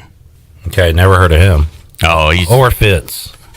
Fitz is a younger English kid, but he plays on the European Tour some, but he'll come over to play for this. Finished third at Memorial, which was a tough U.S. Open type scoring conditions for that. Great field. And then he was sixth last week at FedEx, and it was almost a major field last week as well. So two good performances there. It's going to give you value at like 40-1. Hatton is in the top 25 in every single category that you can possibly find, except for driving distance. And if you can just find the fairway and stay out of the rough, again, it seems like, at least the reports, is going to play a little bit more like U.S. Open. I don't think you have to have that, but he's like up there in strokes gained. Putting is one of the better ones for that, which is always key in the major. And he's 40-1 as well. And then Webb and Berger are both sitting there at like 28-1, and they both missed the cut at the Memorial. But besides that, if you look at 12, 13 rounds of 14 that they played, or whatever they've played in the periods, have been under 70, have been in the 60s. It's just consistently good right now. So Jason Day's an interesting one for me. Used to always be a guy I would throw into the majors. I hadn't heard him and his name in a while. I know he split with his longtime coach. Struggled. It always has health issues and vertigo or some injuries and things like that. But last three starts, he finished tied 7th, tied 4th, and tied 6th. And if you look at it all last week, he was in the 70s, or he was in the 60s. Sorry, below 70s, it's like 68, 67, 67. There's that thing with Berger. If you look at every Sunday round that he's been in. And, I mean, his last 7 starts, he's won, tied 2nd, tied 3rd, tied 4th, tied 5th, tied 9th, and he's shot 68 on Sundays almost every single week there. So finishing up rounds, which, nerves get to people when they're in these situations in majors as well. So put 10 on HV3 last year in the PGA Championship. He, had the lead going into the final day, or was right at the top and had a brutal Sunday in the PGA Championship? Where was that at last year? I don't know. Bethpage Black. Brutal course. My two long dark horses, we talked about Ryan Palmer a lot this year. Again, not gonna bomb it, but man, he's been so consistently good. He has 64 on Sunday last week. Just gets the ball in the fairway, strikes the ball so good that you need to have. Can play in all conditions. Used to playing in wind as a guy growing up in Texas. And then Cameron Champ, who is a lot higher priced, what McElroy and BDC are going to do, just bomb the ball. There's several drivable par 4s, so if you miss it, you could end up in some bad spots. Champ's going to do that. He's second on tour in driving at 321 yards per drive. Sorry, I know my time's up, so I can see the time's up. Look, so no, you have time. I'm rushing. No, I'm looking for what else we can talk about in these 5 minutes after we're done with golf. So Champ's 150-1. Again, is he going to win? I don't know, but it's fun to have a ticket at somebody 150-1 who can hit the ball 325 yards and is going to drive like 3 or 4 par 4s out there. Can you bet anywhere on not to make the cut? Like, could you fade Tiger like that? Because I know you want to, right? Yeah. I want to. I think I put in there. I think he's a good 3-1 bet to complain about his back after he has to hit out of the rough a couple of times. And but you can go ahead and contribute if you'd like to. He's at 25-1. But you're not doing that. No, I'll probably find. I might find Rory too, because Rory has missed like the cut on the last, I don't know what, 3 or 4 majors. I think he's missed the cut. Wow. You're gonna get great value. They'll be 5-1, 6-1. Probably more value than I'm going to get from Cameron Champ finishing top 10. So I'd rather take a chance there. I mean, Rory's Tiger injuries, been sitting out a little bit. Rory not really coming over and playing on the American Tour and coming over, late kind of with this. And again, if his driver's not on, if he finds the rough a whole lot, he's going to get in some bad spots there. All right, Wager McGhee joining us today. Spurs already down 5. This one's over. God, I do appreciate that. Do you have any picks for All-Star Big Brother, which begins tonight? Oh, I did not know that. Yeah. I don't think they've released the full cast. I think it's going to be a surprise when they turn the cameras on at whatever time tonight. I will be hosting sports trivia, so I'll have to catch it later, but I'm fired up for some All-Star Big Brother. So the Big Brothers folks, I remember that when there were Big Brothers being filmed when everybody started going into quarantine, did they realize that everybody was kind of doing the same thing that they were doing a little bit? Say that one more time now. When quarantine started, so when they're cast in the Big Brother house at that time? No, because they don't do it till the summer. Okay. But my take was that would be the absolute safest place to be. You test everybody, make sure they're not positive, and then they're all together in a house. You could have had Big Brother running this entire time. I don't know why they waited so long. You could have. That is they had the bubble before everybody, before Conference USA and the NBA. All right, anything else? No, Spurs are just getting run, so I guess I'm fade me for the rest of the day in the NBA. Spurs already down 10, 4 minutes into the game. The over looks good, but yeah, I gotta get the Spurs side. They'll a second. There's a second. Coach Becky Hammond will get them going for a second quarter. An inspiring speech from Becky Hammond. Anything else? What kind of soccer are you betting on? Well, we still got like 5 minutes. I got the under in the 2 Europa games right now. It looked great with Man U, who had won the first leg 5-0. But all of a sudden, they and that team that looks like LASIK decided to start scoring some goals the second half. So it's still 1-1. As long as they don't put their starters in there. Inter is going to try to ugly one up against Getafe, who has scored 1 goal in the last 6 matches. Basically, since the restart, then the end of La Liga, Getafe had scored 1 goal in their last 6 matches. So remind me again. So, like you're talking about Europa, teams qualified for this last year. Trying to figure out, yeah. So in the 2019, the domestic leagues that just ended, people were trying to get in positions to qualify for 21 Champions League. So this Europa. is based off of last season. Yeah, but the winner of this is automatically then included in the 21 Champions League. You just have to go through the qualifiers. But if you're already finished, if you already finished your domestic league season, as Inter has, as Man U has, and qualified for Champions League next year, this tournament really doesn't matter that much, except for just being a cup and a little extra play. 10-4. All right. Well, we'll let you run. Fulham. We can talk about that. How about that? So Fulham won that beat match. Cardiff City, or is that? No, they beat Brentford. Oh, the team that beat Swansea. That's right. So Fulham is up in the Premier League. Who else? Leeds and West Brom, WBA. Okay, the other 2 automatic, and in then the Premier League. Leeds or Fulham won the championship. Every Wednesday you come in here, I'm losing an afternoon bet. This is 2 straight. What's on tap for next week? I'm gonna go ahead and get my bet in for next week. Let's see who's playing next Wednesday afternoon, and it's like clockwork. The kiss of death, Wager McGhee. Let's see, August 12th. Pacers Rockets are at 4:00. Ooh, White Sox Tigers is at 1:10. So that'll be ending right there. I'll go ahead and have big money on Chicago, and we'll see what happens. Okay. Mark me down. I'm already betting on it. Yeah. Thanks for hanging out, Wager. Yeah, thanks for having me. Good luck this week and this weekend.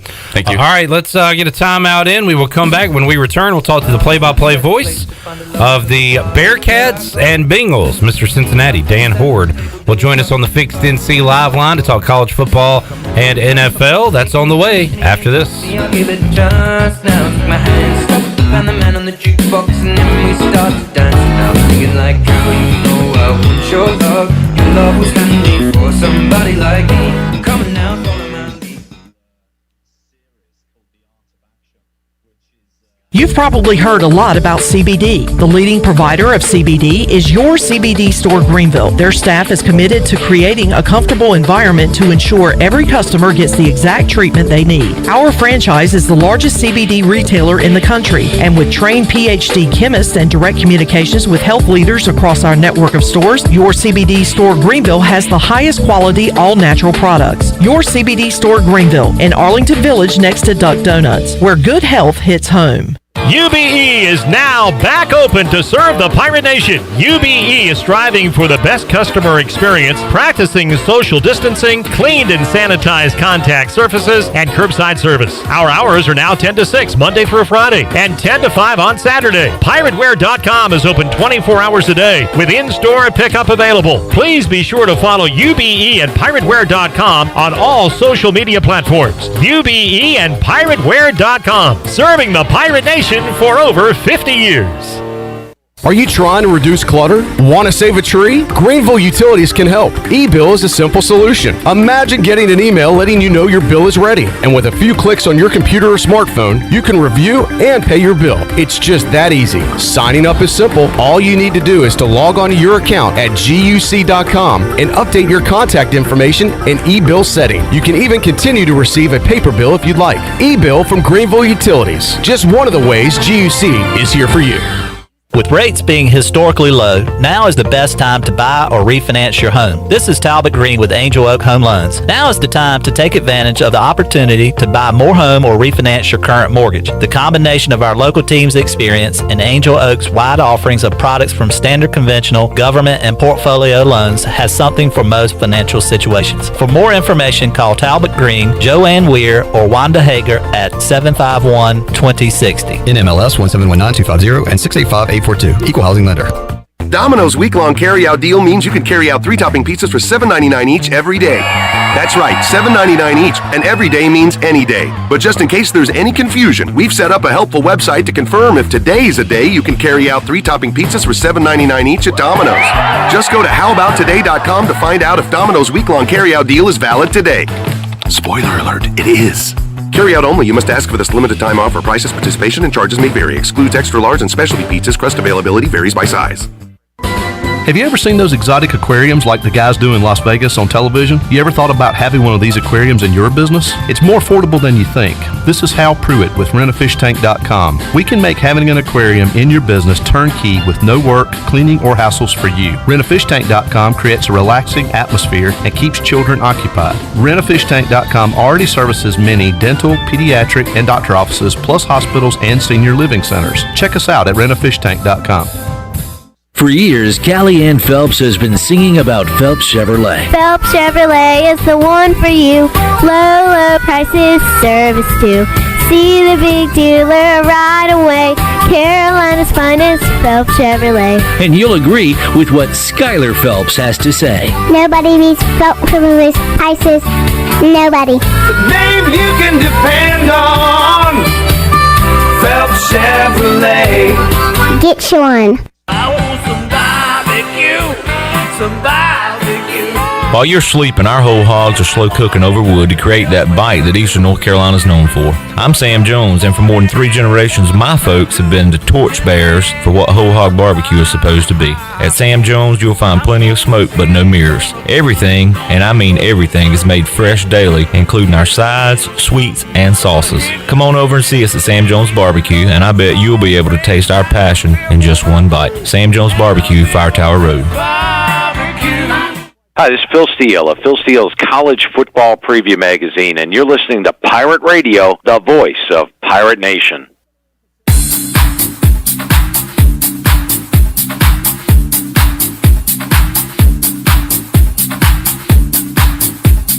You're listening to Hour 2 of Pirate Radio Live. Now, back to the show. Well, welcome back to the show. Hey, keep your vehicle clean with the Pirates Cove Car Wash Fast Pass. All 3 Pirates Cove Car Wash locations are offering Fast Passes for only $9.99 for all new Fast Pass customers. You can visit their other locations in Greenville on 10th Street, Fire Tower Road, and Memorial Drive. Pirates Cove Car Wash, the ultimate car wash experience and the official car wash of ECU Athletics. Now let's head back into Pirate Radio Live. Here's your host, Clip Brock. Rolling right along in hour number 2 of today's edition of Pirate Radio Live. Is that a hint of Billy Ocean in the background? Why, yes. Yes, it is. I like it. Thank you very much. We got Shirley Rhodes. We got the birthday boy, Glenn Griffin, with his birthday bonanza best bet. It only happens once a year.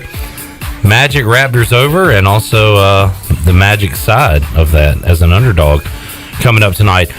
Glenn, last night Last night was a great sports night. Watched the Braves pummel the Blue Jays, so that was nice. Watched the Hurricanes do some pummeling of their own against the Rangers to advance Literal. to the Stanley Cup playoffs. And then I watched my guy Dame and this other newcomer they have on the roster, this young up-and-coming star named Carmelo Anthony, win a basketball game last night in fun fashion. And got me kind of fired up for the Blazers. I'm still giving them 0 shot if they're the 8th seed against the Lakers, right? Yeah. Okay. But it should be a fun... I don't know. Because, Nurkic can guard Anthony Davis, right? Do you also But then it comes down, who's going to guard LeBron? Do you say, is it worth it, let me Nurkic every time he gets the ball, or is that just me? It's It's just gotta me. be you, just see balls. That's Nerf if you he's trouble. I mean, I love McCollum and Lillard. I mean, that is a dynamic duo for sure. You know what's wild about Nurkic? He was on the Nuggets. So he was with Jokic? Yeah, him and Jokic were together. Watching the Nuggets right now, and the Spurs are on fire, and it's a 2-point game. 18-16 in the first quarter. As soon as we drop the Nuggets, they're going to be good. I've already determined that. So I've been to a few Hornets games in my life. I saw them play the Wizards. I saw them play another team I always forget, Raptors, because I saw DeRozan and Lowry together. And then I saw them play the Blazers, and that's kind of when I fell in love with Damian Lillard, watching him play live. So I've always had a little, some affection towards the Portland Trail Blazers, and I really got back on board with them last night. But any other takeaways you have from watching the bubble every night, Glenn, that stick out? Pelicans picked up a nice win. Yeah. What was that, a day or two ago? Kind of giving them a shot at this thing. They beat the Grizzlies, I believe. It definitely feels like the highest in AAU tournament of all time. Yeah. And on that note, the players want it. But they want the smoke. We don't need. I think we've learned that we don't need thousands of fans cheering for them to get into it. They're into it. They're taking it seriously. Well, when they're watching each other, when you've got kind of almost next team up on the sidelines scouting you, I think that adds something to it. And I would love. You talk about Dame. I would love to have Dame just mic'd up watching some opponent the whole game, or like a Chris Paul. Well, that's another reason I liked it last night, because you had Westbrook, and especially Westbrook, but Harden on the other side too. Westbrook is such a pest. It was fun. He is such a pest. All right, more on that in a moment. I'm enjoying the NBA bubble, and of course my Braves and the other sports going on, but we really want some college football and some NFL. We're hoping to get that this season, as is the play-by-play voice of the Cincinnati Bearcats and the Cincinnati Bengals, Dan Horde, who joins us on the Fixed NC Live line. Dan, we always talk to you this time of year. Welcome back to Pirate Radio. How you doing? I'm doing well. Always good to be on with you. Appreciate your time, Dan, and what is certainly a different year. Usually we would just go X's and O's, tell us about the Cincinnati roster, but unfortunately we have a lot more to talk about this year, and namely whether or not there will be a season. So let's kind of start there with Ohio and the Cincinnati area. And the Bearcats specifically, Dan, because ECU did have a pause a few weeks ago in their training. They're able to go now full steam ahead. In fact, went full pads yesterday for the first time as they prepare for hopefully an August 29th game. How about Cincinnati and the Bearcats and their workouts? Has Luke Fickell been able to get some work in during this time? They did not have to shut down. They have started their full camp as of today, actually, and Cincinnati is in a unique situation. Honestly, it might be the best of any team in college football, because they go away for training camp to a place called Camp Higher Ground. It's just across the Ohio line into the state of Indiana. It's in West Harrison, Indiana, and it's out in the middle of the woods. This is a place that was built to be a religious retreat. Many years ago, Cincinnati went in there and put in some football fields with lights, and now it's a beautiful facility for training. So they are going to be there for several weeks, basically in a bubble. Nobody's allowed in. I'm not going to be allowed to watch practice this year, either as any other member of the media. They're completely shutting it off from the outside world. So I don't know if other teams around the country are going to be ready to play in early September. but I can guarantee you the University of Cincinnati will be ready. Wow, that's awesome. And we hear bubble a lot, and the bubbles seem to be working, Dan, when you look at the numbers with the NHL and the NBA. And, of course, we've had the 2 outbreaks in Major League Baseball, but the bubbles seem to be working. That's great news for the Bearcats and for Bearcats football. How about the schedule, Dan? We saw today that the AAC did come out with what they're going to do schedule-wise with fall sports, including football, and the date that they could start conference action was there in late September. That's not going to affect East Carolina because they don't have a conference game that would be affected by that. How about Cincinnati? Has their schedule been affected by conferences that have dropped out as far as playing non-conference? What does their schedule look like right now? Yes, Cincinnati lost the most high-profile non-conference game on their schedule, which was a road game at Nebraska. The Big Ten went conference games only. Cincinnati lost that game, and that's unfortunate because that was going to be a marquee game for Cincinnati fans to travel to under normal circumstances. Their other non-conference games are still on for now, but we'll see. They're supposed to open the season at home against Austin Peay. I don't know if that game will happen or not. I don't know if Austin Peay will be able to follow the same protocol that American Athletic Conference teams are being advised to follow. And if one of the non-conference opponents does not follow all of the protocols that the conference teams are following, then those games are not allowed to be played. So Cincinnati's other 2 non-conference games are against MAC schools. I anticipate that the MAC will have good protocols, but we'll have to see. I was a little surprised by the conference's announcement today, quite honestly. I thought it would have been easy just to go to 10 conference games to add the 2 opponents that are not on the schedule already.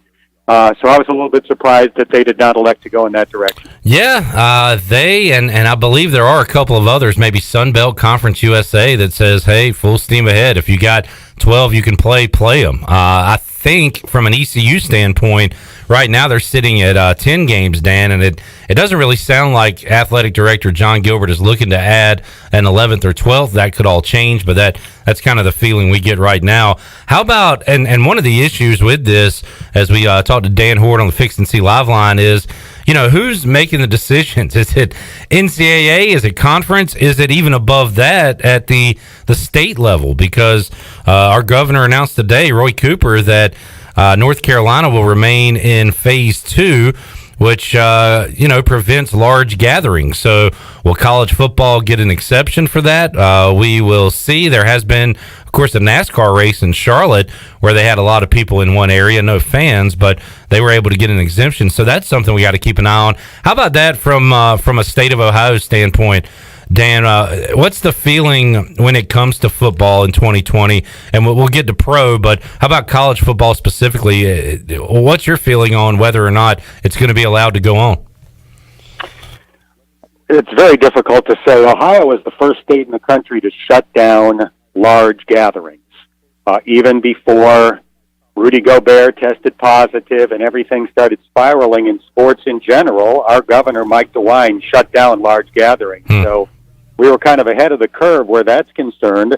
Right now, they are not completely ruling out the possibility of having spectators at football games. Obviously, Ohio State has a lot of power where that's concerned with lawmakers in the state, and the Buckeyes would like to have people in the stands, at least some people, and they can certainly spread them out at the Horseshoe. So we'll see. I don't know. My guess is games will be played in the state of Ohio without fans, but we'll have to wait and see. Yep, we will have to wait and see. A phrase that's been said quite a bit over these last few months. Talking to Dan Horde, play-by-play voice of the Cincinnati Bearcats, and we'll also talk a little Bengals as well with Dan. From a football standpoint, man, Luke Fickell has it rocking and rolling there with Cincinnati, Dan. The expectations is got to be high amongst the Cincinnati fans, right? What are the expectations heading into 2020 from an on-the-field perspective? Sky high for Cincinnati fans. They've won 11 games each of the last 2 years. They could not get over the hump and beat Memphis last year. They played them in back-to-back weeks. Final game of the regular season and then the conference championship game, and lost both games at the Liberty Bowl. But they get Memphis at Nippert Stadium this year. So Cincinnati fans honestly believe that the Bearcats are the best team in the league. Vegas doesn't see it that way.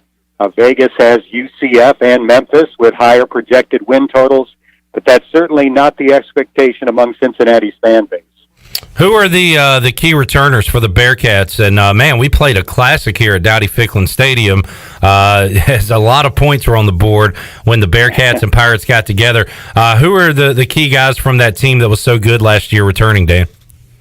Well, the player that won that game for Cincinnati, a true freshman defensive back named Ahmad Gardner, who had the pick six that really enabled Cincinnati to pull out that high-scoring game. He's back. He's a true sophomore and one of the best cornerbacks in the country. But the key always is the quarterback, right? And the Bearcats have their starting quarterback back for the third consecutive year.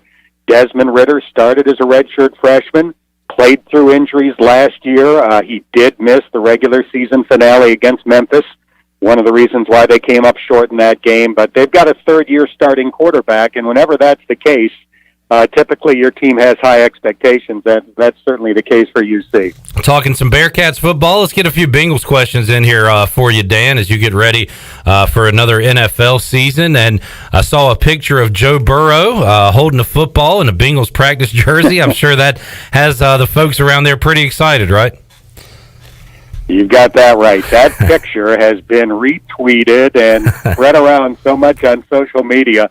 It's been unbelievable. Wait till there's actually footage of him throwing the football to A.J. Green. But Joe Burrow is definitely the man right now in Cincinnati. All of the sports talk shows talk about him 24/7, it seems like, even though the Reds are playing again. So I guess the question is, how long is it going to take for Joe Burrow to turn things around, since the Bengals have missed the playoffs each of the last 4 years?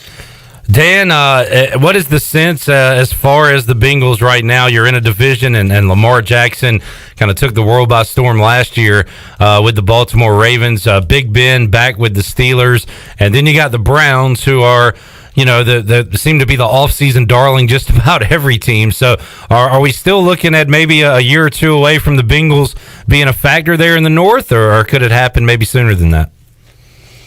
Well, there is an extra playoff team in each conference this year, so that increases the chances of qualifying. I think the realistic expectation for the Bengals this year is to make significant progress. They were 0-11 to begin last year. They wound up with just 2 wins. So typically you don't go from 2 to 10, but I can tell you that in my first year as the radio announcer for the Bengals, they won 4 games the previous year, and then they made the playoffs. In my first year behind the mic, it was Andy Dalton's rookie year and A.J. Green's rookie year. So the Bengals are hoping that maybe history can repeat and they can have a dramatic turnaround and maybe get, to 500 or slightly above to sneak into the playoffs. But with Baltimore and with Ben Roethlisberger back and with Freddie Kitchens no longer being the incompetent head coach of the Cleveland Browns, it is going to be difficult to win a lot of games inside of the division. Talking to Dan Horde today on the Pirate Radio Live. Dan, a big change this year. I believe we would be on the eve of the Hall of Fame game if everything was normal. But with no preseason, there's a guy from East Carolina that we certainly want to see succeed with the Bengals, and that's Kendall Futrell. He was an undrafted free agent signed by the Bengals. Unfortunately, he was put on the new reserve COVID-19 list just a week or so ago. But we're hoping that he can maybe get a roster spot there with Cincinnati. But what about that, Dan? These new guys like Futrell trying to make an impact. How tough is that going to be this year when there aren't those preseason games where you kind of get your starters out and see what those guys have? You don't really have that this year. Preseason is really when the undrafted free agents get the opportunity to make their case. So from that standpoint, it really hurts. On the other hand, there are going to be 16 players on the practice squad this year, which is 6 more than usual, and that's probably what he was looking at. I don't think he had a realistic chance of making the 53-man roster.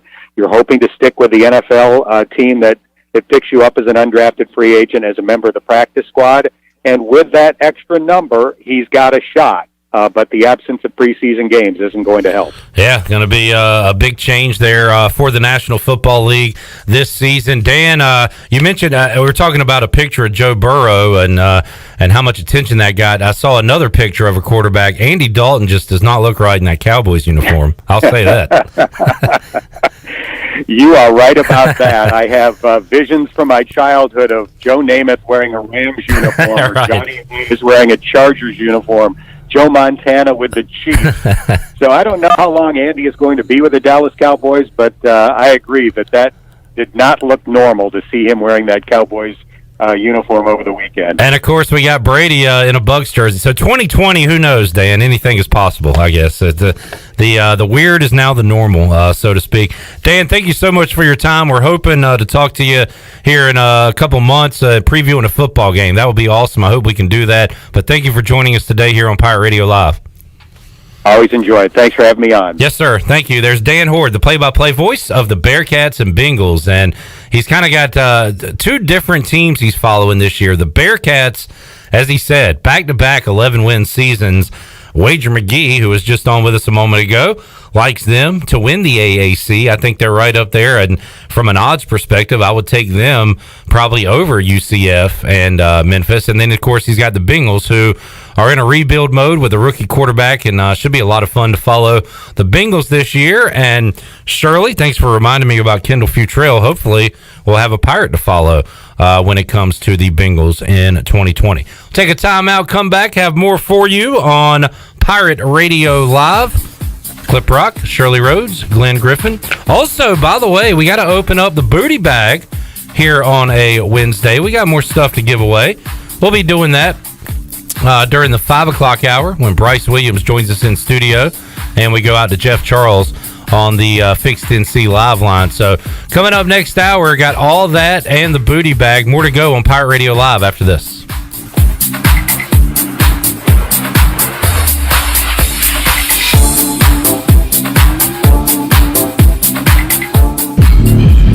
Are your workouts more fun than this? Well, if they are, then I want to sign you to an endorsement deal with Michelob Ultra. I'm looking for anyone and everyone who makes working out a blast. If that's you, head to TeamUltra.com for a chance to score awesome perks like Team Ultra gear and more. That's TeamUltra.com to enter. No purchase necessary. Open U.S. residents 21 plus. See official rules at TeamUltra.com. Message and data rates may apply. Void where prohibited. Enjoy responsibly. AB Michelob Ultra Light Beer, St. Louis, Missouri. When you don't have time to go to lunch, let Jimmy John's deliver lunch to you. With Jimmy John's, we can get a freaky fresh sandwich to you freaky fast. Click to order at jimmyjohns.com. Dinner's great. It's one of your top 3 favorite meals. You just don't want to have to make it. Well, with Jimmy John's, you don't have to. Whether you live in a sandwich delivery zone or head into the store, you can always get a freaky fresh sandwich. Click to order at jimmyjohns.com. Hey, Pitt County Schools families, the month of August is here and school will certainly be different this year. If you are starting school 100% virtually or are attending school face-to-face on alternating weeks, we are looking forward to resuming the purpose of our system, and that's the education of the children in Pitt County in an excellent and a safe manner. For videos with our leaders, FAQs, and so much more information to answer your questions, visit our Road to Reopening page on our website at pittschools.org or keep up with us on Facebook, Instagram, and Twitter. Remember, we'll face this upcoming school year together because we are Pitt County Schools strong. North Carolina state parks are now open for visitors. Parks should be used for exercise, fresh air, getting out in nature, or a day trip as the state safely reopens. Visitors should enjoy themselves, but please remember the 3 W's. Wear face coverings, wait 6 feet apart, and wash your hands often. Focus on moving through the park, keep social distancing in mind, and avoid large groups. While most facilities and activities will be open, please contact any state park before your visit with questions or visit ncparks.gov/open. It's almost quitting time, but your family's hunger is gearing up for the night shift. Now you could unload groceries, chop, dice, mince, preheat, heat, slap around the smoke detector, and then celebrate with a big old pile of dishes. Or you could drop a big bow box on it, because whether you need an 8, 12, or 20 piece with biscuits, fixins, and tea, you can clock out and spend some quality time with a delicious dinner. Now when it comes to sneaking a biscuit on the drive home, that's all you. Bojangles, it's bow time. Let me tell you a thing or two about the people who don't compromise. For starters, they love a nice, cold Pepsi Zero Sugar. Why? Because it's delicious, it's refreshing, and it has zero sugar. How's that for not compromising? They're the sort of person that likes surf with their turf.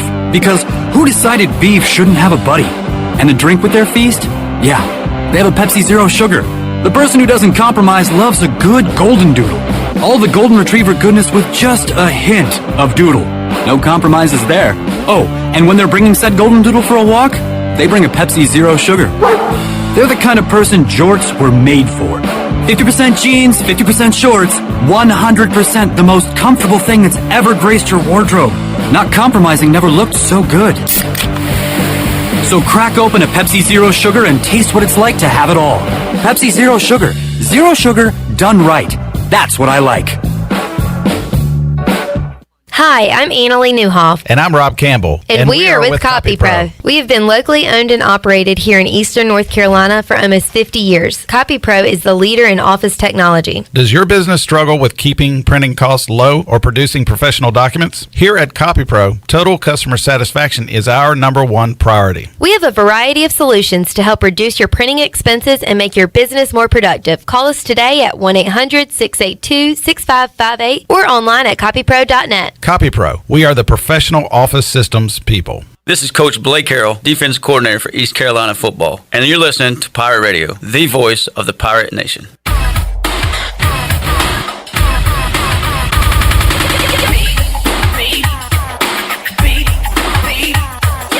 You're listening to Hour 2 of Pirate Radio Live. Now, back to the show. Welcome back to the show. Got damage from wood rot? Well, fixed. Damage from smoke or fire? Fixed. Damage caused by water? Fixed. If you got damage, use a contractor that works for you, not your insurance company. Visit fixednc.com today or call 999-0001. That's 3 9s, 3 zeros, and a 1. Fixed NC. Restore, renew, maintain. Now let's head back into Pirate Radio Live. Here's your host, Clip Rock. Thank you very much, Shirley Rhodes. Welcome back into the program. Clip Rock, Shirley Rhodes, birthday boy Glenn Griffin here with you on a Wednesday edition of Pirate Radio Live. Coming up on Thursday, we will talk to the head basketball coach for the ECU women's basketball team, Kim McNeil, going to join us coming up on Thursday's show. Igo will be back here. Troy D. Corey Scott, former Pirate closer, pitcher, going to join us as well in studio coming up on Thursday. On Friday, we will talk to Spencer Brickhouse. He'll join us in the Pirate Radio studios to talk about his career at ECU and what it's like to be a professional baseball player without a professional team to play for here in these 2020 times that we're living in. So that'll close out a strong week of Pirate Radio Live, and we're already looking ahead to next week, where Monday in the 5 o'clock hour, it'll be myself, Troy D., and John Gilbert, ECU Athletics Director, coming up on the show on Monday. So looking forward to that as well as we roll on here on Pirate Radio Live. We are 2.5 weeks into our new venture, Shirley Rhodes and Glenn. Everything going good on that side of the glass? Everything's going good on my end. All right, good. Glenn, thumbs up. Glenn's been in a good mood lately. That's a good thing, right? Well, usually I try not to mess with either one of y'all because y'all can get in your moods. But I would say at least from 3 to 6, things have been going quite positive around here. Oh, I don't know what you would describe me as a mood, but I don't even know what to say to that, really.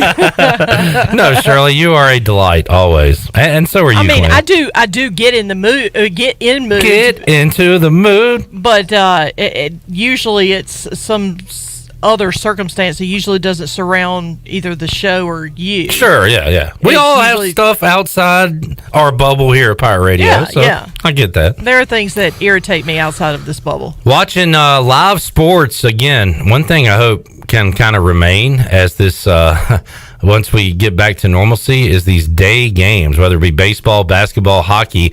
Watching Spurs and Nuggets. Right now, the Nuggets have a 10-point lead with 7 minutes to go in the second quarter.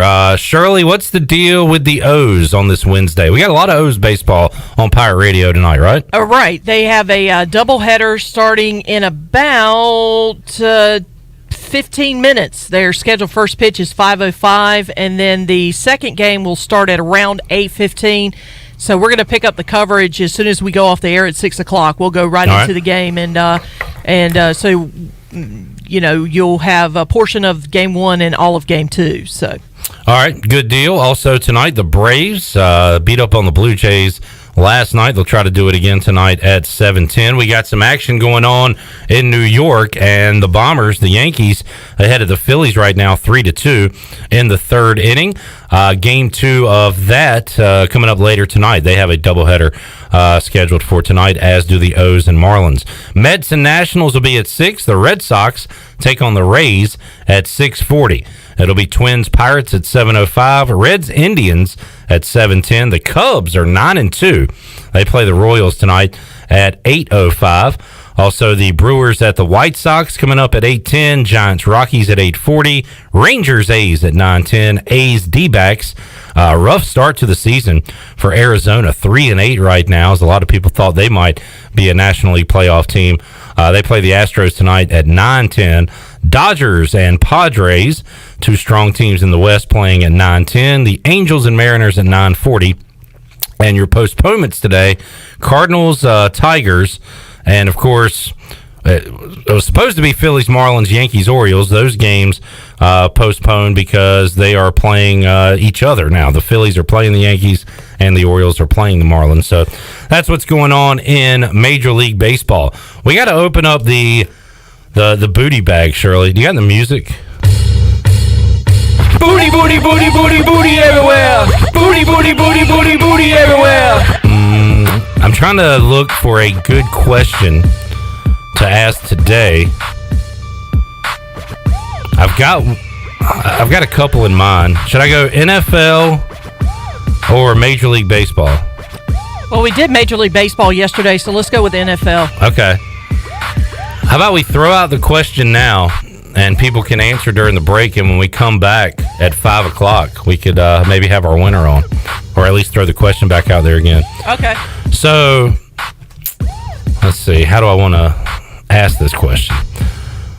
2006, on this day, the NFL had their Hall of Fame ceremonies.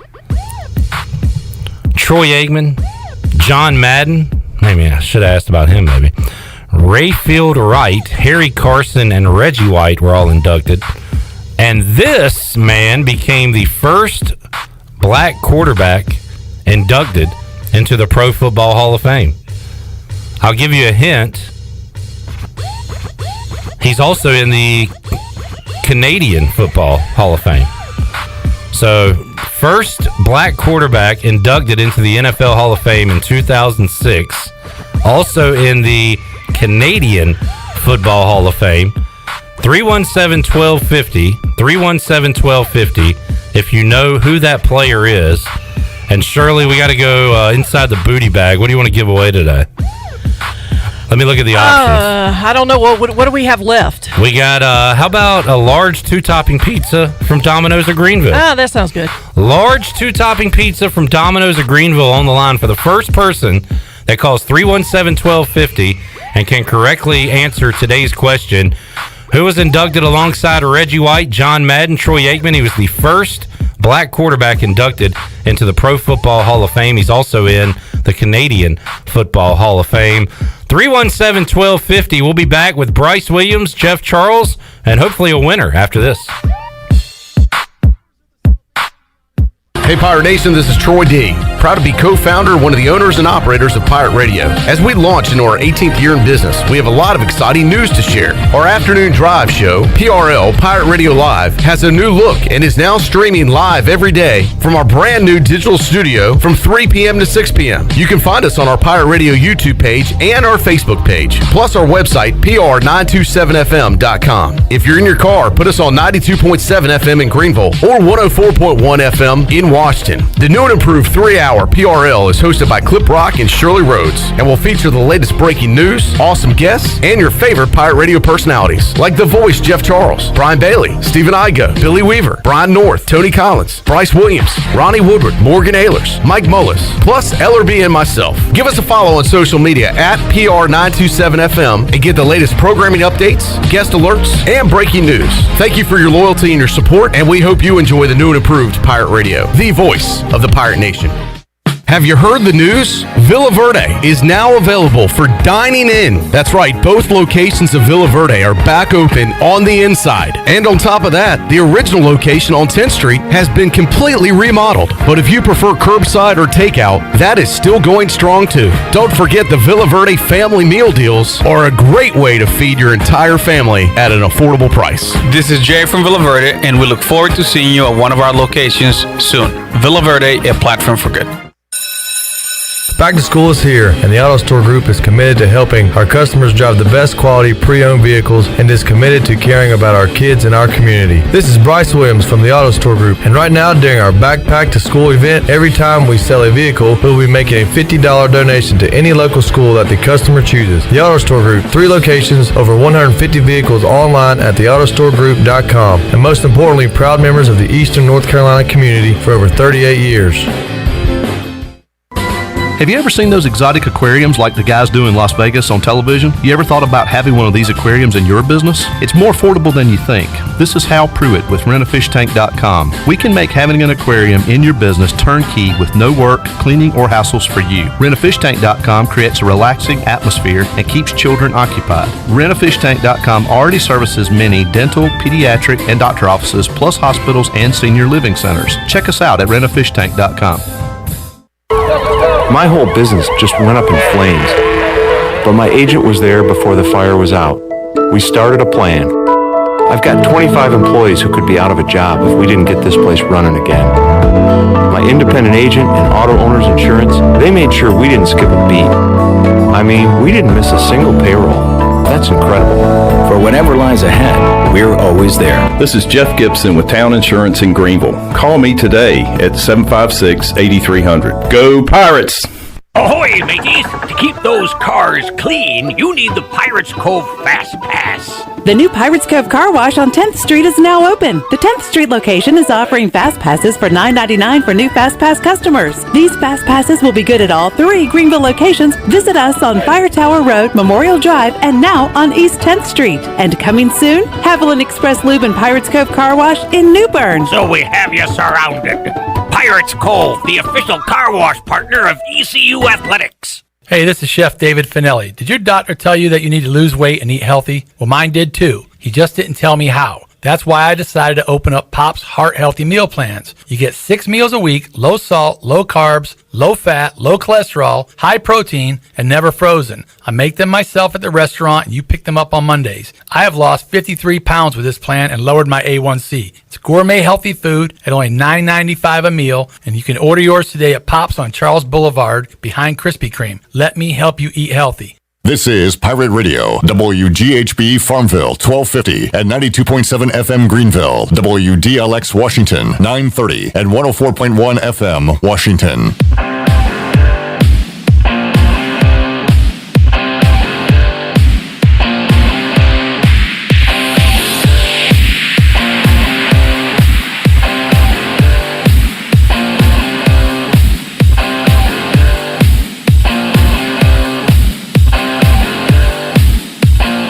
You're listening to Hour 3 of Pirate Radio Live. This hour of PRL is brought to you by the Auto Store Group. Pirate owned and operated for over 38 years. Shop their entire inventory today at theautostoregroup.com. Now back to the show. Welcome back to the show. Hey, Villa Verde on 10th Street and Villa Verde Dos by the hospital are open for you, serving unique and healthy dishes from the Dominican Republic. Order online at myvillaverde.com or the Villa Verde app. Order a family meal that feeds 6 to 7 people, and they will have it ready for curbside pickup today. Whether it's dine-in or takeout, Villa Verde is a platform for good. Now let's head back in to Pirate Radio Live. Here's your host, Clip Rock. All right, Hour 3 of Pirate Radio Live on a Wednesday. Welcome in or back into the program. Clip Rock here. Bryce Williams hanging out inside the Pirate Radio studios. Good to see you, Bryce. You too. Thanks for having me yet again. Yes, sir. Wednesday Williams. It's a thing. I like that. It's a trend now. I tell you what, we got a big hour 3 on tap with Bryce and with the voice Jeff Charles. Before we take a timeout, we have to get our winner on the line. So I asked a trivia question. On this day in 2006, Troy Aikman, John Madden, Reggie White, all inducted into the Hall of Fame. And this quarterback, who was the first black quarterback inducted into the Pro Football Hall of Fame. And we had a ton of calls. We had Will on Facebook Live. Chad and Redbeard all said the correct answer. And I believe our caller that got in first has the correct answer. Let's go out to the Fixed NC Live line as Susan is hanging on. Hello, Susan. Hi. This is Susan, the Panthers fan, I assume. Oh, don't mention that, okay? Okay, all right. The former Panther. Susan, this could be good news or bad news. Tony Dunn's out of town this Friday, so no Panthers talk on the show this Friday. It might be good. All right, I'm glad for that. That's a good thing. All right, so who is the player we're looking for? Who was that quarterback? Warren Moon. Warren Moon, Shirley, is correct. And Susan, just like that, has won a large 2-topping pizza to Domino's. Susan, great job on your NFL trivia. I'm just so happy I beat Redbeard. God, that made my day. Calling out Redbeard. I like it. Well done. All right, Susan, we'll get that pizza to you. Thank you for listening. Thanks. All right, bye-bye. All right, have a good day. There's Susan, who got in with the answer and beat Redbeard, and she's happy about that. All right, Warren Moon, the correct answer. We'll open up the Pirate Radio booty bag every day of the week. You like that, Bryce? The booty bag? Oh, yeah. We got a lot of good stuff in there. Yeah. Including, and I don't know, when are we going to do this giveaway, guys? We got a sweet Wood Ducks hat. It's the logo that I'm rocking. The luchador avocado looking guy, but it's red and green and white, as you can see if you're watching Facebook Live. We got to give that away sometime this week, so we'll do that. We'll open up the booty bag. Maybe when Brickhouse is here on Friday. I was going to say, let's do it on Friday. All right, Friday, 4 o'clock hour, we'll do the Wood Ducks hat giveaway.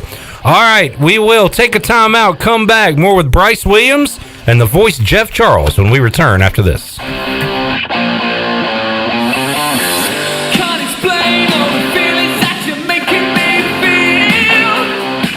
Your CBD store is the largest CBD retailer in the country and has now sailed into Greenville for the Pirate Nation. Your CBD store has the highest quality, all-natural products with no chemicals. Stop in today and receive 15% off your first purchase with the code PIRATE. Your CBD store is located on Arlington Boulevard next to Duck Donuts. Your CBD store Greenville, where good health hits home. Remember, use the code PIRATE for 15% off your first purchase. Go Pirates! In studio with Mike Mullis from Fixed NC. And Mike, you guys have a disinfecting service for homes and businesses. Yes, we have a 2-step process that includes disinfecting and also provides 30 days of protection to all surfaces treated. We're doing this for 10 cents a square foot in businesses and $10 a room in your home. Mike, how can folks get in touch with you? Call me directly at my cell, 252-999-0001. Again, 3 9s, 3 zeros, and a 1. Or fixednc.com. There's nothing like Pirate Game Days. He's got the ball. He starts right. He goes left, and there he goes. 10, 5, touchdown Pirates. Home Nailers takes it in from 21 yards out. The sight of a tailgate. The roar of the crowd. Support the Pirate Club and buy your season tickets today by visiting ECUPirates.com. We're in this together. All hands on deck. One Pirate Nation. Do you think you or your employees might have been exposed to COVID-19? ArcPoint Labs of Greenville offers same-day COVID-19 results. No referral needed. Same-day results available. ArcPoint Labs of Greenville offers easy employer solutions to COVID-19 testing. ArcPoint Labs of Greenville is located across from Vidant Hospital on Executive Circle behind Southern Bank. Call for an appointment or walk in. ArcPoint Labs of Greenville, 215-5688 or arcpointlabs.com. We're midway through bath time, and 2 medium 2-topping Domino's pizzas for $5.99 each have begun their drive to the Smith's front door. That's a GPS-enabled custom delivery alert, folks. The newest improvement to the Domino's tracker saying Domino's will be there in 2 minutes. They're calling it audible. Bath time's now rinse time. They've got 1 kid dry, 2 kids dry. The pizzas are here. They made it to the door. The kids are clean enough. The new Domino's tracker with GPS worked again. 2-item minimum. Pan pizza will be extra. Ask for this limited time offer. Prices, participation, delivery area, and charges may vary. White Claw Hard Seltzer. Discover a new wave of refreshment. Crafted using seltzer water, 5% alcohol, and a hint of fruit. Available in 5 fruit flavors, 2 grams of carbs, gluten-free, and 100 calories. Find it at whiteclaw.com. White Claw Hard Seltzer. Nothing tastes quite like it. Please drink responsibly. Hard seltzer with natural flavors. White Claw Seltzer Works, 2019 Chicago. Visit whiteclaw.com for full nutritional information. It's summertime, and there's no better time to drive away in a quality pre-owned car or truck from Greenville Auto World. Greenville Auto World is your authorized rough country dealer, specializing in lift and leveling kits along with custom wheel packages. Whether you're looking for ground clearance or enhancing the appearance of your vehicle, trust in our team to improve your vehicle's off-road experience. Give us a call for more information, 252-364-8730. Greenville Auto World, 3840 South Charles Boulevard, across from Hardee's at Bells Fork. I'm Michael Vaughn with East Coast Grading and Utilities. Many of you know my dad, David Vaughn, and his work in putting in subdivisions all over Pirate Nation. But East Coast Grading and Utilities is not just for those type of big jobs. We're here for the homeowners. Whether it's concrete, driveways, hauling rock, or sand, whatever you need, East Coast Grading and Utilities can get the job done. Call us at 252-531-7494 or check us out on Facebook at East Coast Grading and Utilities. Pirate Radio. The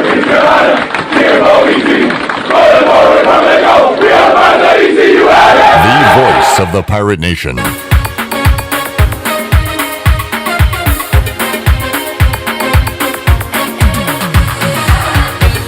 You're listening to Hour 3 of Pirate Radio Live. This hour of PRL is brought to you by the Auto Store Group. Pirate owned and operated for over 38 years. Shop their entire inventory today at theautostoregroup.com. Now back to the show. Welcome back to the show. Taking a look at your stock market report. It was a good day. The Dow was up 373 points and finished at 27,201. The NASDAQ is up 57 at 10,998. And the S&P is up 21 at 3,327. That's your Wells Fargo Advisors financial report. For a personal look into investing, call Wells Fargo Advisors today at 756-6900 in Greenville. Wells Fargo Advisors, LLC, member SIPC. Now let's head back in to Pirate Radio Live. Here's your host, Clip Rock. Thank you, Shirley. Welcome back into Hour 3 of today's edition of Pirate Radio Live. We're with you each and every weekday, 3 to 6 here on Pirate Radio, on Facebook Live, on YouTube Live. And Bryce Williams is hanging out. Got Spurs Nuggets on in the studio, and would love to spur the Spurs by less than 2. Bryce, you saw Greg Popovich, and you said you had a random Greg Popovich encounter in a weird place, right? I did. I guess it was just soon after the NBA Finals back in, I think it was 18, 17 maybe. And I'm hearing.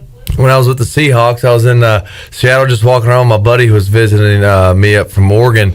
And we're sitting at a crosswalk, and, you're obviously close to somebody at a crosswalk. I'm just kind of looking around, and I take a double take and, point to my buddy, that Greg Popovich? And I guess Greg had seen me point when I looked and kind of smirked. And when the walking symbol went out, he just put his hat back on, ducked his head, and was trying to be incognito, but that didn't work out when a group of guys passed by him and they... Well, you know what? He went home and said, hey, I just saw Bryce Williams walking in Seattle. He actually did double take at me. Y'all were just double taking all over the place. All right, let's go out to the Fixed NC Live line and visit with the voice, Jeff Charles, who joins us as he does each and every Wednesday. Jeff, good to talk with you again. How you doing today? Clip, I'm doing great. Hope you, Bryce, and Shirley are all doing well on this Wednesday. We are, and so is the birthday boy, Glenn Griffin, Jeff. Didn't want to leave him out of your... Happy birthday, Glenn. I'm glad you mentioned that. Glenn's a good guy. He does a great job for Pirate Radio. So, Glenn, congratulations on another birthday. You made it another year, Glenn. Way to go, man. All right. Voice, a lot to get to today. The American Athletic Conference has made some announcements when it comes to what they're going to do with the fall athletic season, and it's a little different than the ACC, the SEC, some of these other conferences. Basically, with football, they're saying 8 conference games, 4 non-conference games. You're basically doing exactly what you were doing before if you want to. When it comes to ECU, they're down to 10, of course, on the schedule with Norfolk State and South Carolina dropping out. And it doesn't seem like John Gilbert is super active when it comes to adding more games. I don't know that 100% to be true, but we'll actually talk to John Gilbert next Monday about that. But anyway, that was the announcement from the American today. And also, conference games will start later in September. That will not affect ECU either, because the Pirates will open up with UCF their conference slate at a later date in September. So everything kind of status quo. Pirates won't have to change much when it comes to their schedule. Cliff, you're exactly right. It was news, I guess you could say, today, but not very big news. I think most people expected what we heard today, and John has been pretty much on the conservative side as far as saying if we play 10 games this year, if. That is a big if, of course. He's comfortable with that. So if there is football, there could be a 10-game schedule, and I think everybody at ECU is okay. It's just a frustrating situation, and I'm sure you talked about it earlier, Cliff, within the last hour. You know, Roy Cooper, the governor, has said we're going to go into phase 2 for another 5 weeks. So that's the bigger issue at this point. We're in another 5 weeks of phase 2, and so many things are not going to be able to open up until almost mid-September now. So here we are. We just kind of keep spinning our wheels. Yeah, and what does that mean for football? And what does that mean for not only ECU, but your triangle schools and schools across the state? And also, what does it mean for the Panthers? I will say, we have seen a NASCAR race at Charlotte Motor Speedway during these times where they allowed a bigger group of people to get together and race. No fans at that event, but they did allow, obviously, the teams and everybody involved with it in NASCAR to be there. So, and again, we're all kind of hypotheticals, Jeff, and opinions, but in your opinion, if you remain in phase 2, will there be a waiver and exemption for, say, college football and for ECU football specifically? Well, I don't know. You'd have to ask Roy Cooper that question, Cliff, and see what he wants to do as the governor. I just think this is such a bigger issue than if we play football or baseball or basketball or have sporting events or have concerts. I mean, the bigger issue here is in this country, we cannot get this virus under control. And we're back to where we were back in the spring, where 1,000 people a week are dying of COVID-19, and it's really frustrating that happens. And, the overall majority of people are doing the right thing. They're wearing masks, they're social distancing, they're washing their hands, or trying to stay away from big crowds. But you always have that percentage of people that, for whatever reason, they don't think the rules are for them. And just looking ahead to this week and this weekend, there are going to be 250,000 motorcyclists in Sturgis, South Dakota, for the annual event there that they have every year, the motorcycle ride. And, I'm a motorcyclist, as you know, Cliff, and I have a lot of friends that are motorcycle riders, and so this is no indictment on motorcycle people at all, but I think it's just absolutely insane to have 250,000 people together during this pandemic when all the health experts are telling you that, you should stay away from crowds. And yet, in the state of South Dakota, they are welcoming a group that large to come. So, frustrating situation. I think, for all of us, selfishly, it's just the uncertainty of not knowing when you're going to play in sports, and that's just a small part of the puzzle in this entire situation that we're dealing with right now. Visiting with the Voice, Jeff Charles. You're right, Jeff. And again, there's just not a lot of answers when it comes to who's in charge of any of this stuff. You hear so many different voices and different people saying different things, so it's a tough issue when it comes to hopefully getting some football this fall and getting some sports. You got bigger fish to fry for sure, as you say, Jeff. I want to talk to you also, and I guess I'll get to it now. We don't want to keep you too long, but we posted this on Pirate Radio. You have talked to me about this behind the scenes and not on the air, but your idea of bringing wrestling to where you are currently locally. Which remind people, Jeff, where are you talking to us from right now? Well, I'm in northern Michigan, Cliff. I'm in Sheboygan, Michigan. This has been home for us for the last 7 years. We're summer residents here, and I've been up here in the entire northern Michigan area for a number of years, but then we moved to Sheboygan for a summer home 7 years ago. So we've been here. It's a beautiful little town on Lake Huron, and we're able to spend our summers up here. Okay, and you had an idea, and I'll let you get into the specifics of it, but there's a great article that Pirate Radio linked to from the Sheboygan Daily Tribune, and it says UWE Pro Wrestling event in Sheboygan postponed until next summer.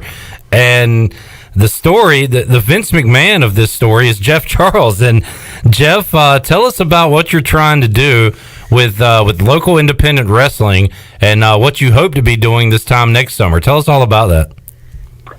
Well, I would say a poor man's Vince McMahon to begin with, Clip. But we are getting involved in professional wrestling. By the way, we're looking for some wrestlers, and Bryce is a big boy. Bryce, would you be interested in getting in the squared circle? I don't know. That might be. That sounds kind of fun to me. Wrestling and all that. I think I have to grow my hair back out there. Well, you've got the look and you've got the size, so Bryce, that might be in your future. Appreciate that. But what we're doing is I've partnered with a group out of Cadillac, Michigan, which is about 2 hours from where I am in Sheboygan. And the name of the company is UWE, Universal Wrestling Enterprises. And the husband and wife have owned that promotion for 17 years. It's been very stable, and they've done a great job with it. And so I partnered with them and said, hey, would you be interested in bringing your shows to some other cities in Michigan? And they said yes. So we've worked out a partnership where they own the company. They own the wrestling company. I'm just going to promote the shows for them. And we did have a show planned for last month here in Sheboygan. And with COVID-19, with everything else, we were not able to have the show. So it is on hold. And we are going to plan to have it again next July. And people are really excited about it. I've gone around town here this summer and talked it up. And people are very excited about having the event here. And what we're going to try and do is, if it's successful in this town, we would like to promote wrestling shows in some of the other cities in northern Michigan. In particular, guys, in this part of the country, almost every one of these towns has a hockey rink. And they're not used in the summer, obviously. So you have all these buildings that are available that are the perfect size to have an independent professional wrestling show. So we're in the process of contacting those people and seeing if they would like to have a wrestling event in their town and renting the buildings, and going to have some fun with it. I'm really excited about it, and the people that I'm working with are as well. And so, again, it's something we're going to have fun with. That's really cool. It's a great article, too, that talks about Jeff and his love for wrestling and what he's doing. And, Voice, will you be involved, I don't know, on the microphone as a manager? Are you part of the show, or are you behind the scenes with all this? I would say to be determined as far as all that's concerned, Cliff. The guys that put the shows on in Cadillac once a month, they have production meetings and they have writers, and they put the shows together on a monthly basis. So we've not gotten to that point. We do have a name for the show. It's going to be called Straits Summer Showdown. And Straits means the Mackinac Straits. That's the body of water here in the Sheboygan area that leads out into both Lake Huron and also into Lake Michigan. So they call that area the Mackinac Straits. So people up here know what that means. So we're calling it the Straits Summer Showdown, and it's going to be next week. We just right now have kind of a rough idea of what we're going to do with it as far as the actual production is concerned. They do, by the way, have a ring announcer who travels with them. So I don't know if we'll be having any of those duties or not.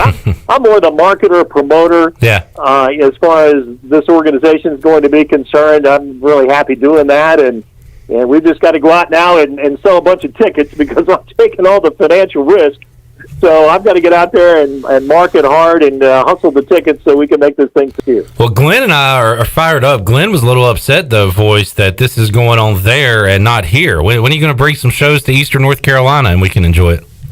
Well, I've talked with George South about that. Yeah. George South is our buddy that has been on the show a number of times, professional wrestler from Charlotte, and George and I have talked about that. It's a little bit more difficult for me because I'm so tied up with football and basketball season. And to really do it right, you've got to really devote a lot of time and effort and energy to it. Not saying we couldn't do it in Greenville sometime, but when my basketball season is over, and now that I only have play-by-play duties at ECU, it gives me the entire summer to do some other things. So that's why I'm starting it this year too, Cliff, because my situation, as you know, at ECU, I'm just a play-by-play talent now for the games, and I don't have any official duties within the athletics department. So I've got my summers now to do some other things, and this is going to be something very fun and exciting to do, and something I've always wanted to do. And you've got to partner with the right people. You've got to make sure that the people you're going into business with are stable people and good people who you can trust. And these folks with UWE are that. They've been in business for 17 years. They have a good reputation. So it's all kind of fallen into place. And especially with the venues, with the hockey arenas being available in the summer up here, they're the perfect size to have wrestling. And the wrestlers are good guys. Some of them come from Chicago. Most of them are from Michigan. But there's a group of guys that comes up here every week from Chicago to wrestle. And they're good guys. They just love what they do. So it's all coming together now. If we can get COVID-19 out of here, we can take off. That's awesome, Jeff. I wanted to highlight that on today's program. Looking forward to hearing the voice call some Pirate games once again, but also excited for you. I know that you're excited to get this thing going, and hopefully you can in 2021. Jeff, we'll talk to you again next week, and we'll have more to talk about as there's tons of news coming out each and every day regarding what sports could look like and what the future will look like with this coronavirus. But thank you for your time today, Voice, and glad to hear you're doing well, and we'll talk to you again soon. Sounds great. Thanks a lot, Cliff. All right, there's Jeff Charles. I got a text in, Big Bad Bryce. Now, Bryce, sometimes you can't always be the good guy. You might have to be the bad guy. Do you have it in you to be a heel, a bad guy? You're such a nice guy. I know. Maybe if the situation arose, I could be. Maybe if there's enough money involved, exactly. You could be a bad guy. I could be the bad guy as long as I get to be the one that gets to win. Does the bad guy win, or does I give it the good guy? Glenn, does he sound like Triple H? With Bryce wants to go over. That's the term in the wrestling biz. Oh, okay. Am I going over? That means you win. Do I get to create my own moves? You know, can I do that, or does it have to be choreographed? Sure. Yeah. You got any ideas? What will your finishing move be? Backflip. Off the ropes. Wait, can you do that? Oh yeah, I got videos of me doing backflips. Oh wow, I need to see some of these videos. Yeah, luchador. I can't imagine Big Bryce Williams just moonsaulting off the top rope. I haven't done any backflips. Only into water. Nothing like. It's different then. I could do a backflip off a rope. You know, like off the turnbuckle. Yeah, because it would be easier because I wouldn't have to land on my feet. I just flop on them, right? On a person. Exactly. So I wouldn't have to worry about landing on my feet. I just backflip and. But you got to land without putting your weight down. There's a whole technique to it. Then that part would be a lot. I'll need some coaching on that. There's some technique to it. You just can't flop on it. Okay. I'll need some coaching on that then. I do have maybe a setup move, not a finisher, but the Big Bad Bryce boot would be good. There we go. You throw a guy off the ropes, hit him with the big boot. Yeah. I was trying to come up with something with bass fishing. I can just hook them. The bass kicker. Can you hook the bass kicker? That's the name, really. That's his name? Bryce the Bass Kicker Williams. There we go. We're getting somewhere here. We got a whole character. We already got some things started. You wrestle in like waders? Oh, I love it. And some camo waders. We can get sponsored by Carhartt. Yeah. Oh man, there we go, boss. Hey, I think we got something going here. Yeah, go listening. Go tell your lovely fiance, right? Nah, girlfriend? Yeah, girlfriend right now. Significant other. Honey, I'm going to Michigan for the summer. Yeah. I got a big wrestling gig coming up. See what she says and let us know. Yeah, I got to hit a Bass Pro Shop and get some waders before I get up there. Oh, yeah. Get your gear right. All right, let's take a timeout. We'll come back. More to go with Bryce Williams. Warren Moon was a trivia answer earlier, and Bryce had some sort of interaction with Warren Moon while he was an ECU Pirate. Also, I want to ask Bryce, everybody's trying to do their part. We keep hearing that. And Mike Houston is talking about how he's telling his team to do your part, to not go out, to not interact in big groups when you're away from the football team. How tough is that for these kids? How tough would that have been for Bryce Williams? That would have been super tough. Honestly, I enjoy mingling, I guess, with my friends, hanging out with my friends. Oh, yeah, man, I'm not going to sit here and isolate myself by any means at any really risk unless I'm sick, regardless of whatever I got. Then I'll isolate so I don't get anybody else sick. We'll get more into it. We'll get more into it. All right, after the break, more with Big Bryce, Big Bad Bryce, the bass kicker after this.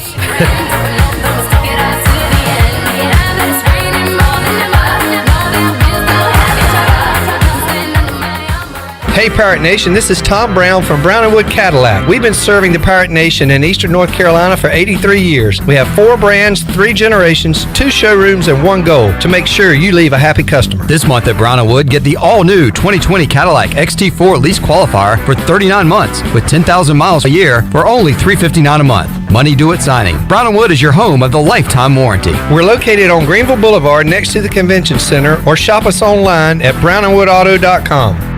With rates being historically low, now is the best time to buy or refinance your home. This is Talbot Green with Angel Oak Home Loans. Now is the time to take advantage of the opportunity to buy more home or refinance your current mortgage. The combination of our local team's experience and Angel Oak's wide offerings of products from standard conventional, government, and portfolio loans has something for most financial situations. For more information, call Talbot Green, Joanne Weir, or Wanda Hager at 751-2060. NMLS 1719250 and 685-842. Equal housing lender. In studio with Gloria from Kinetic Physical Therapy. What kind of wellness services do you guys offer? We have massage therapy with your choice of either a relaxation massage, a therapeutic stretching session, or a prenatal massage. We have foot reflexology. We partner with Pirate Cryo for cryotherapy, also known as cold therapy, and we have health and wellness coaching. And if you're interested in holistic body therapy and saving money, we encourage you to check out our wellness membership plan, where you can have all of our wellness services at a constant discounted price. You can learn more today at kptonline.com. Looking for your next career opportunity or even just some extra cash to help pay for school? Your locally owned Dixon Foods McDonald's is hiring across Eastern North Carolina. They offer flexible hours, competitive pay, and even financial support to pursue your education through McDonald's Archways to Opportunity program. With plans to provide more than 100 new jobs currently, we hope you'll visit DixonFoods.com to learn more. Dixon Foods, proud to be your locally owned and locally operated franchisee for McDonald's. Register for Army ROTC to be a leader and an officer in the U.S. Army, Army Reserve, or Army National Guard. You could also be eligible for a full tuition scholarship. Lead the team that makes a difference. To learn more, contact Dale Anderson at 252-622-5346 or Anderson, DAL, at ecu.edu. Paid for by the United States Army. When you don't have time to go to lunch, let Jimmy John's deliver lunch to you. With Jimmy John's, we can get a freaky fresh sandwich to you freaky fast. Click to order at jimmyjohns.com.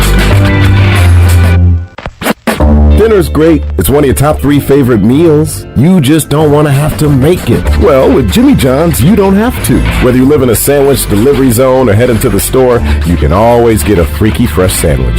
Click to order at jimmyjohns.com. Know what I like most about my new phone from US Cellular? I don't know. That it was $700 off. What? Switch to US Cellular and get $700 off the latest phones. US Cellular. Choose fair. Promotional pricing requires an unlimited everyday or even better plan. New line, port-in credit approval, qualified smartphone purchase, and comes via monthly bill credit on a 30-month retail installment contract. Taxes, fees, and additional restrictions apply. This is Brandon Tate, owner and operator of Atlantic Wireless, an authorized agent for US Cellular since 1997. Visit AtlanticWireless.com to find the store near you. We go beyond the call.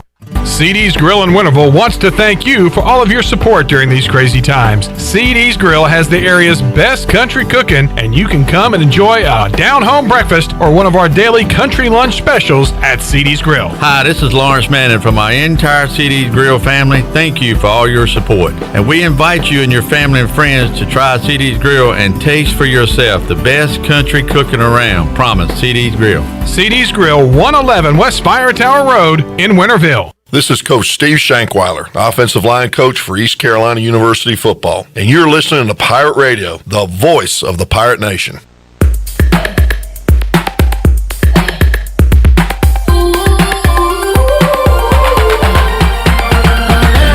You're listening listening to Hour 3 of Pirate Radio Live. This hour of PRL is brought to you by the Auto Store Group. Pirate owned and operated for over 38 years. Shop their entire inventory today at theautostoregroup.com. Now, back to the show. Welcome back to the show. PRL this afternoon is brought to you by Bud Light, who reminds Pirate fans to always stay in the game and drink responsibly. Bud Light, proudly distributed by Carolina Eagle Distributing since 1989. Now let's head back in to Pirate Radio Live. Here's your host, Clip Brock. All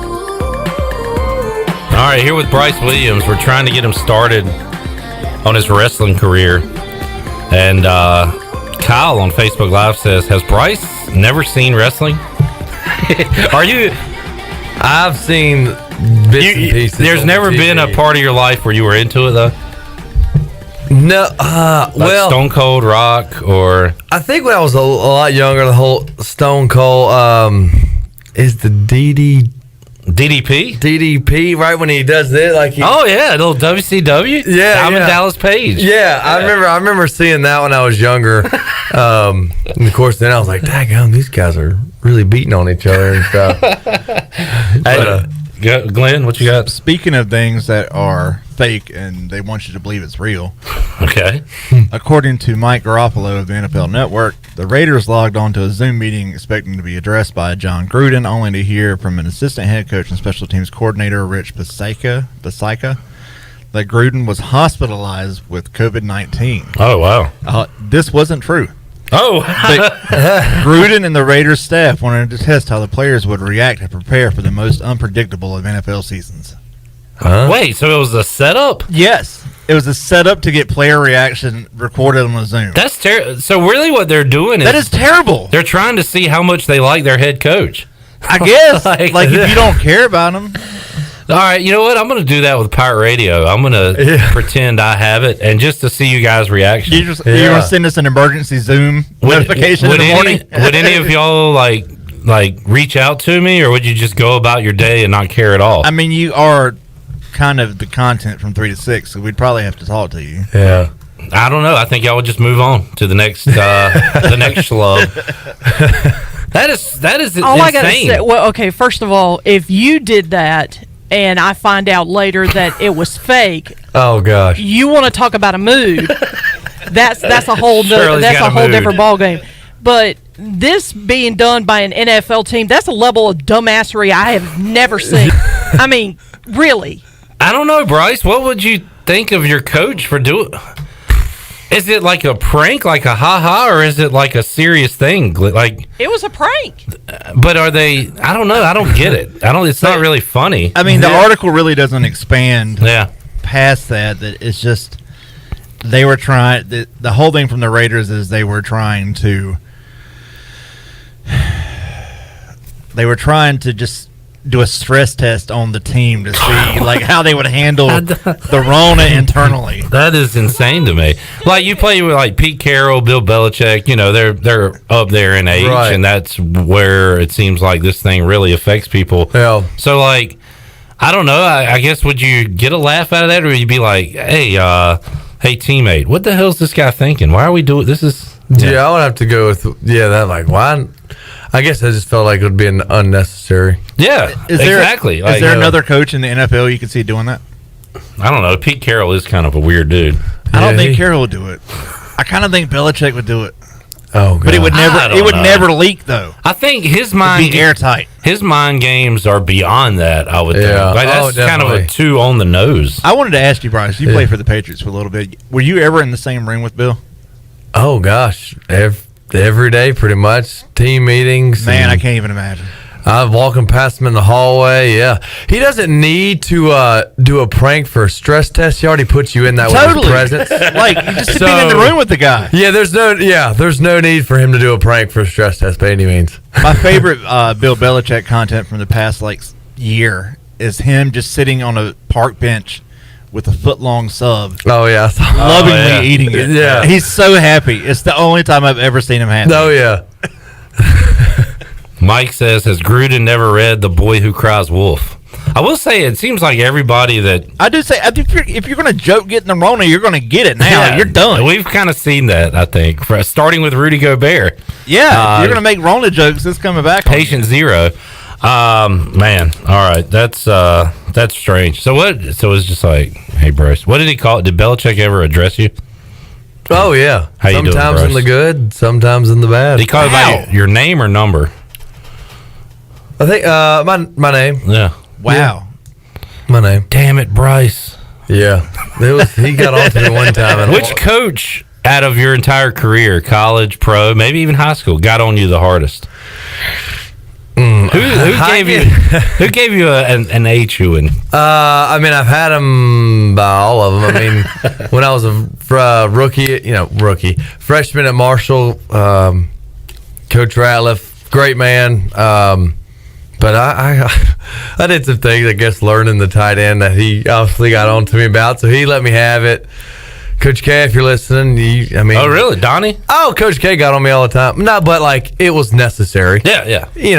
But hey, I learned from it, and obviously he did it to correct me so I don't make the mistake. Him, a Panthers tight end coach, not too fond of. So he was probably the most insulting. Oh, really? Yeah, oh, definitely. All right, Google that name and year, Glenn. We'll find out who that is. Yeah. For Bryce. Yeah. Bryce, I mentioned it a moment ago.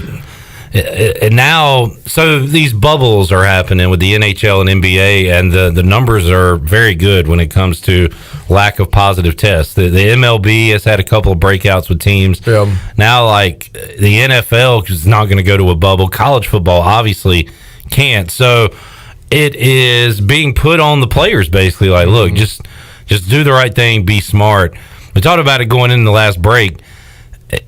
Is it possible, especially when you have other students coming in and parties and social gatherings? What do you think about that? I mean, you can be smart. I think talking one-on-one to somebody, you're not all up in anyone's face anytime you're having a conversation anyways. Yeah, be smart, It's the party thing. Hygienic. Parties, I would go to a party, honestly. But, I guess you got to give and take in some. Be responsible, but, let's not be careless. But, I don't think anything's going to get harmed of if the guys want to go out and, especially staying in the group. So you're telling me you can practice with the guys. I'm not saying, but situationally, you can practice with the guys, but you can't go outside the football field and go to a dinner, whatever, party and all that. For me, it's be smart, but I don't think there's nothing too much to it. I just don't know how it's gonna work. You can't even just tell the college kids, all right, isolate yourself when you leave the classroom or whatever. But obviously, you gotta be cautious as a coach, definitely, and you don't want any of your players to get sick. So definitely you got to put on. They're not puppets, so you just got to trust that they'll do the right thing. Yeah, it's just another thing for a coach to worry about. Oh, definitely, this time of year, right? For sure. Knowing that he's being restricted over this is definitely hard. You're trying to better your team, but you're being restricted on what you can do. And Bryce, you've been at all different levels of practice as well in college and pro. Full pads yesterday for the first time for the Pirates since, and you brought it up last November, right? Yeah. So, what is that feeling like? Is that a happy feeling for a football player? Oh, definitely. Yeah, football pads was always great because then you could actually, you get that lifelike situation. When you're just helmets, you don't really get the, you can do positioning stuff, but you don't really get the full effect of it when you actually get to put hands on a defensive player to really work on your blocking and things like that. And of course, banging heads is fun. You kind of, get to beat up on the defense as us offensive players always tend to do. But definitely full pads is exciting time for football. We were talking about one of your former teammates, Krishawn Rose, a moment ago, and he was on the interior line. I don't know how much you got to beat up and mash up with him, but who were some of the guys you would battle at practice every day for ECU? I remember Dayon Pratt having a hard daggum head. Golly. Well, he was tall like you, right? Yeah, he was like 6'4". Man, he's got a hard head. But I went up against him a lot. It was weird. Like the bigger interior guys, I don't know if there's just more cushion or something, but you never really more cushion for the push. I think so, because the thuds with them were never too bad, which wasn't a lot, but Deion Pratt's really one that hits me, especially when I come cross formation and he's lowering his shoulder and helmet, and I'm doing that. It's just like daggum, but yeah, I remember him pretty vividly. You're a pretty soft-spoken dude, but I mean, you showed some emotion on the football field, I would say. Oh yeah. Did you talk to the opposition? Did you talk junk at all? No, I never did. I was never one. Yeah, it just wasn't my thing. I'd like some people, I'd just rather would just dominate you during the play and things like that. I do remember. I think I got my one and only personal foul. It was at UCF. And I think he was yanking on my jersey or something. And unfortunately, I think Zay had scored a touchdown, but I think it got called back because the dude was holding me, and I shoved him after the play, and wouldn't you know it, the ref was standing right there, and I think and Coach K wasn't happy about that one. No, I bet after the game too, we said a bonehead play by Bryce Williams. Yeah, you gotta be smart, Bryce. Yeah, come on. Yeah, I mean that was really one of the only times I think I did something after the play. That noticeably, I guess you could say. But yeah, I never really was a junk talker and all that. I just like to show it during the play. There you go. Let the play do the talking. Yeah. Warren Moon's name came up earlier, and Bryce, you said that at one of the bowl games you were involved in, he was a speaker. Yeah, keynote speaker. I cannot remember what bowl game it was. I don't know if it was Military Bowl, but I remember him being a keynote speaker. And that was, those are always awesome to see because you never know who it is. Obviously until you get to the bowl game and stuff, and hearing, somebody who's been had so much experience in the game, it definitely was awesome. And you said Invincible, right? Yeah, Invincible, Vince Papale. I think that my dad and I saw the movie probably a little before that, and that was cool. So that was cool to tell him that I met Vince Papale. I had a picture of him with him and I think it was on one of my old phones. I don't know if I could dig it up, but that was super cool to see him, knowing that I saw the movie and just pretty much his whole thing. What I like to go back into his tryout. He took advantage of opportunities and made the most of it, and look what he became. And that was really cool to see him. We always see leading up to the bowls, and even during the bowl broadcast, they'll show highlights of a bowling tournament competition between the teams, or a dance off, or kind of corny but maybe fun stuff like that. What was your favorite bowl activities you were a part of? One that was pretty cool, I guess it was the New Orleans Bowl. Of course I've been to 4, fortunately, so I can't. Not 4 There's current ECU students or fans listening, we don't ever go to bowls. Bryce went to one every day. I was able to go to 4 bowls. Yeah, so of course a blast. I remember going to a comedy show. That was super fun. The always we went on a dinner cruise in St. Pete, so that was super cool. I'm trying to obviously flash back a few years, but those are the ones that stick out so far. I could probably muster some up as we go along the show, but those are definitely exciting times. And of course competing against the other team. I remember we were at St. Pete's, and it was the beach party bash and things like that, and we were playing Ohio, and we had a belly flop competition. Of course that's not for the thinner guys, so my buddy JB Bird, JT, he won us that belly flop competition. Nice. If I remember correctly. I mean, he did. There was no hesitation or anything, and that was a pretty cool moment. I do remember that, and that of course just the fun competitions against another opponent, and then when you win, it's just even more hype. Almost better than scoring a touchdown at times, with somebody. Just everybody's juiced up, and I do remember that. So that one was definitely cool. So that was JT Boy, you said. Yeah, if I remember correctly, that was JT Boyd. Next time we get him on the show, I'll have to bring that up to him. That had to have been JT. I'm pretty sure it was JT. What? And it seems like every week you're here, Bryce, we talk about different perspectives, as me as an outsider and as you a player. Bowl games, to me, there's just not a lot of stakes. I mean, if you win, the season's over. If you lose, the season's over. Right. And It's definitely more for the coaches, players experience. Right, definitely. How about for you? Like, you win that one against Ohio. You've also had some bowl losses, unfortunately. Yeah. How big are those games? Also, it's the final game for some of those players. Oh, too. yeah. I mean, definitely. So how important are those for you? I mean, super important. It's another game, another opportunity. The last game of the year, so you want to leave a good mark, and especially as a senior, you want to, leave a winner. Yeah. Not necessarily losing. They won't have a winning record, but bowl games are definitely huge. It's an exciting time. You spend a week doing all these activities, and the exciting part too is get to play a team you've never played before. Yeah, so the excitement. The excitement there is great. Bowl games are huge, and they're exciting. Coaches always talk about the bowl practices. Like, you get a whole nother month of football practice. So Right. they probably love that part more than you. Yeah. But for the development of a program, they act like it's huge. Do you I mean, agree with it's that? Kind of carrying over to maybe next year winter workouts? Yeah, definitely, for sure. They, I think, get a little more juiced.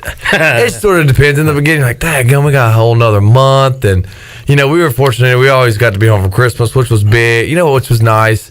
The bowl practice in the beginning, you kind of like, kind of not totally juiced about it. But then, you get bowl practice, once I guess the week of the bowl is a lot more juiced up practice and stuff, because you almost revert back to training camp in a way during those few weeks of not playing, and you're kind of like, oh man, it gets a little monotonous going against the same guys over and over. And then obviously the excitement of flying and the whole preparation of getting to the location where the bowl game is and everything. Those practices are a lot more exciting. Talking to Bryce Williams, man, it would be NFL Eve if we were in a normal world. The Hall of Fame game would have been tomorrow night. Wow. And we're missing that. We're missing all of preseason football here in 2020. Let's take a timeout. We'll come back more with Bryce. We'll get our Pirate Radio Outdoors update with our host, Bryce Williams. Find out what he's been up to on the boat or in the woods this week. More to go with Bryce Williams when we return on Pirate Radio Live after this.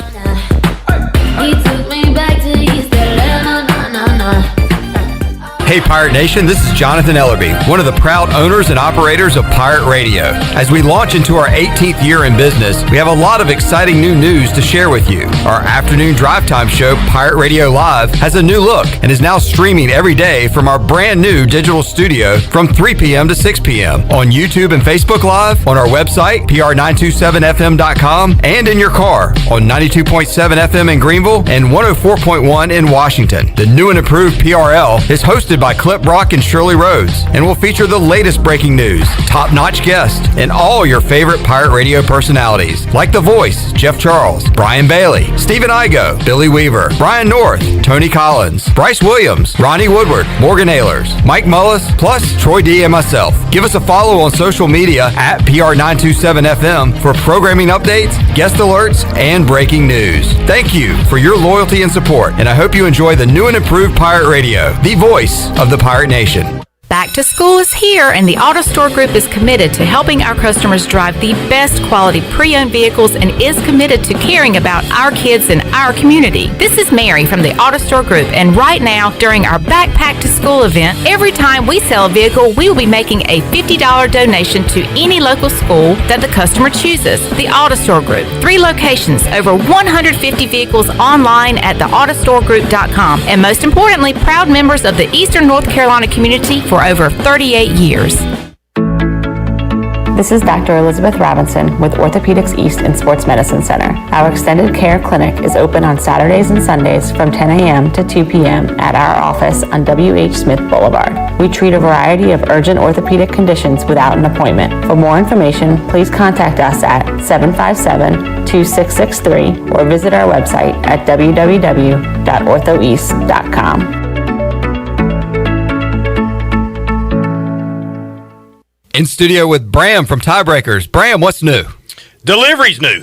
What else? Well, delivery. What else you want to talk about? Well, let's talk about tiebreakersnc.com, and let's talk about how good our food is at home in our delivery containers. What makes delivery special at Tiebreakers? Well, we use a very, very new technology called crisp containers that keeps your French fries absolutely as crisp as if you bought them at Tiebreakers. How do they get delivered? By us, our delivery drivers. How much it cost? Oh, right now it's nothing. How do people do it? They call Tiebreakers at 252-439-0555 or tiebreakersnc.com. Bram, what else is new? Delivery, bud. I'm telling you, it's the newest thing in the world. Delivery from Tiebreakers. Bram, what's your favorite word right now? Jonathan, is delivery, bud. Delivery. I'm telling you, delivery is the word. This is going to be fun. This is John Gavigan with the Gavigan Agency. Our top priority is doing what is best for our members. Whether you are buying a new vehicle, a new home, protecting your family with life insurance, or filing a claim, our agency will be there every step of the way. Our goal is to become a trusted advisor for you and your family for all of your personal and commercial insurance needs. Give us a call in Greenville at 756-1400 for a car, home, business, or life insurance quote today, and give us the opportunity to show you the benefits of doing business with someone who cares. This is my new Shaq-a-Roni pizza. Extra cheese, extra pepperoni right to the edge, and the biggest slices in Papa John's history. But it's bigger than pizza because $1 from each sale is donated to support communities. Hey pizza fans, order the new Shaq-a-Roni pizza with double pepperoni and extra cheese loaded to the edge for only $12. Place your order today online at papajohns.com and sign up for Papa Rewards. Papa John's, the official pizza of the ECU Pirates. This is ECU assistant football coach Roy Tesh, and you're listening to Pirate Radio, the voice of the Pirate Nation.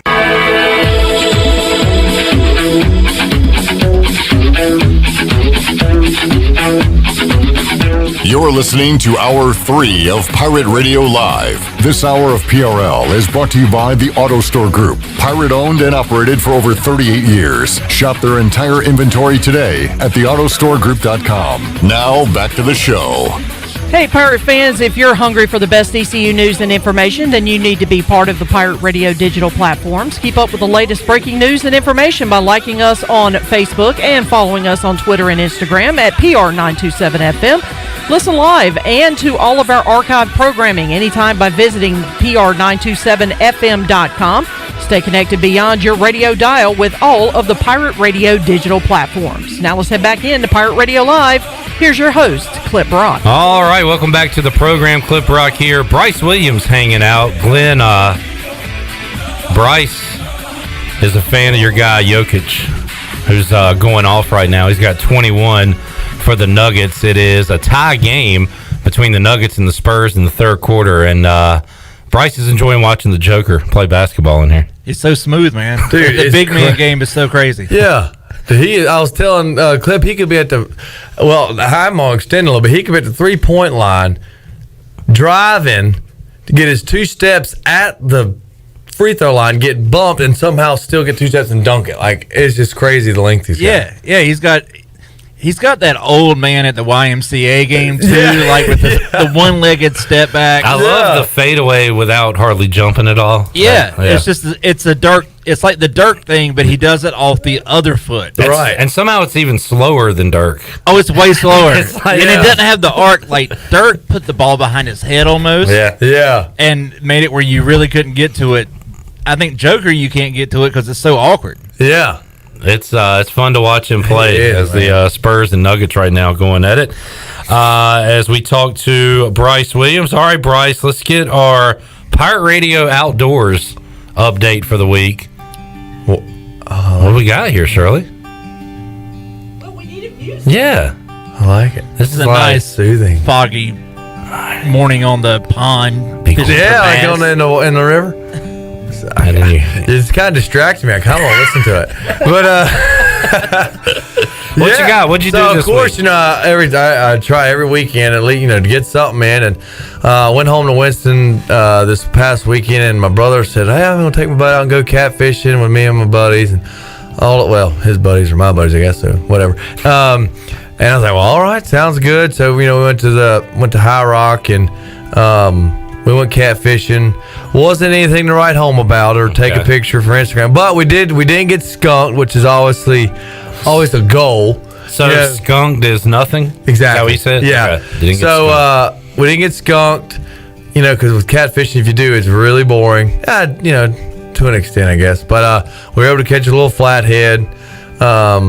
I don't really want to show the picture, but it's about 8-pound flatheads and something, somewhat. Sounds like you weren't proud of this outing. You've had better, I guess. Oh, I've definitely had better and some bigger catfish for sure. But we were able to get some fishing in that night. Then the Saturday, of course, we were able to shoot guns. So Anna and I took some of my guns because she just took concealed carry class, so she wanted to see what she liked. So we were shooting some guns, and I've got a Smith & Wesson 357, which is kind of not quite a cannon like a 44 is, but I got her to shoot that thing. So took some videos of her shooting that, and so she enjoyed it. So we were able to get some shooting in, and of course I was actually, got to enjoy because I haven't got to shoot guns in a little bit. Pirate Radio Outdoors with your host Bryce Williams here every Wednesday on Pirate Radio Live. I wanted to ask Bryce, do you have any success with flounder gigging?